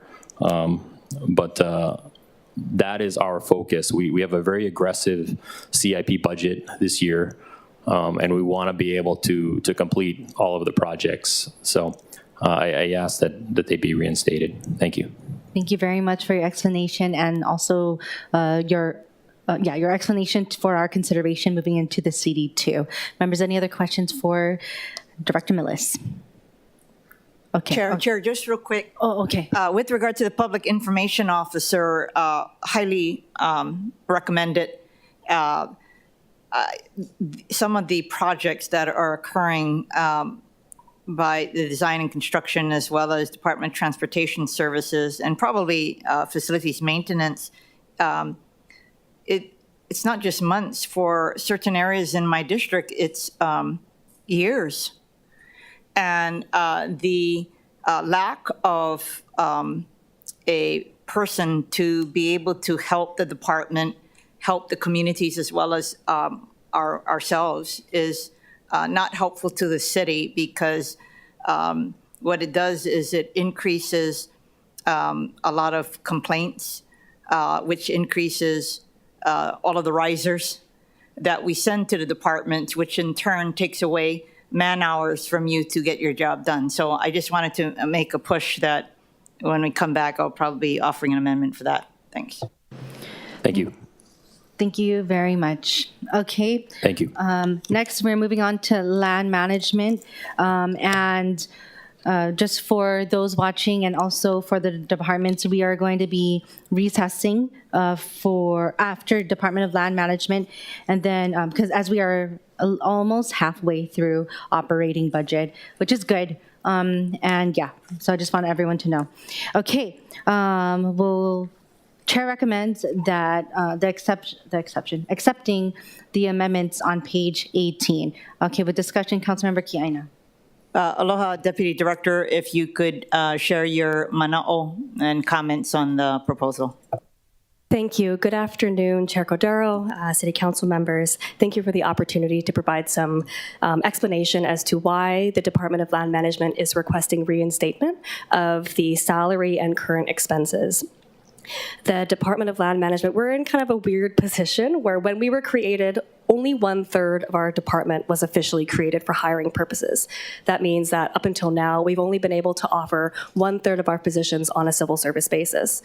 We are on the verge of initiating a department-wide reorganization, which will officially create the other 2/3 of the department. We really want to fill those positions on a civil service basis. And so we are requesting that the salary monies be reinstated so that we can really actualize the reorg and a lot of the work that the department is really hoping to do in the next fiscal year. Regarding the current expenses, we are also requesting reinstatement of these amounts. These amounts are largely due to recent acquisitions of real property by the city. Excuse me. Some is about 1.2 million of that is for guard services. Once you purchase the property, we need to secure it.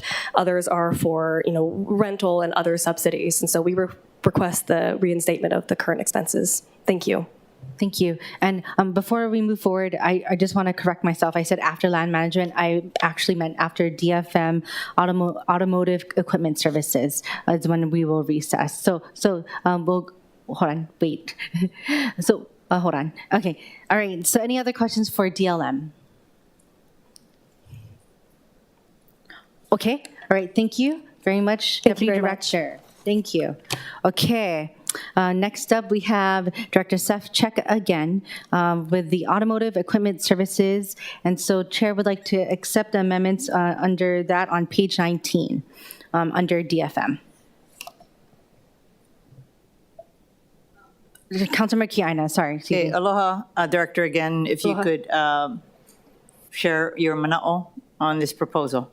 Yes. For the line item, reducing the salaries or the amount to salaries, we humbly request restoration of 1.5 million as full funding is needed to fill vacant positions that are vital in providing core services to other city agencies such as the acquisition, disposal, and repair and maintenance of all of the city fleet vehicles and equipment. Yeah. We are, we're trying to hire very aggressively for these positions. So yeah, we're moving on this. Thank you. And my question is, and does this include the automotive equipment for public safety vehicles as well? For which one? For public safety vehicles as well? We, yes. Yeah, we take care of ambulances. Okay, got it. Thank you.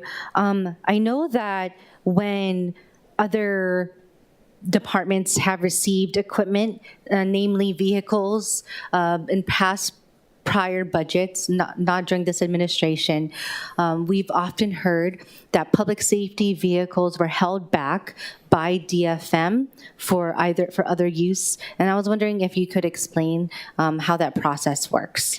No, I don't think that we do that. I believe that if we hold it, it's just because we don't have the parts in place just yet. We're awaiting parts or whatnot. If we definitely have emergency services vehicles at the top of our priorities to address and to fix if we can with what we have. But I don't think we've ever held back. Oh, so yeah, if it's past their service life though, we will keep so that we have spares in our inventory to address other vehicles. Okay, my question, and I guess I'll be specific and hopefully it doesn't bite me, but relating to particular vehicles that we dedicated for HPD, I want to say a number of years ago, and then a lot of the vehicles were, I want to say they were not vehicles, they were ATVs, were held by DFM for I don't know what reason, but this was before 2020 even. And so I was just wondering that process. Yeah, we do not take care of HPD vehicles or equipment. They have their own automotive services branch. Okay, all right. That's interesting. I know that like for years we kept appropriating funding, and there was an acquisition that we saw that we even moved it into a CIP.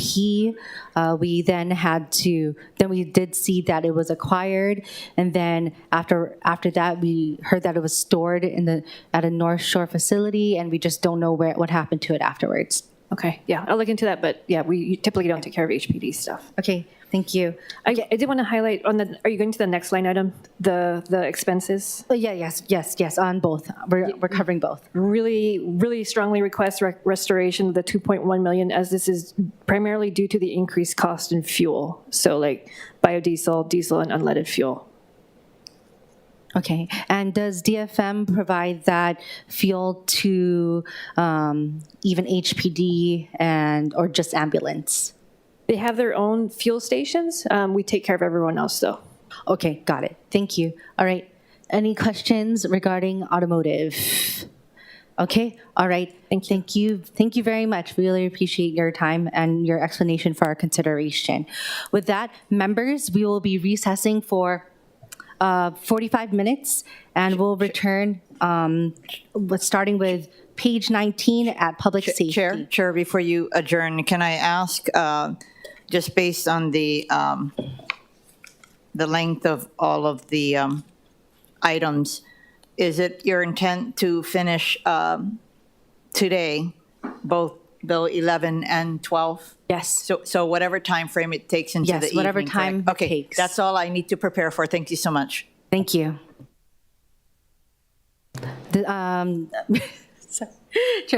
Recess.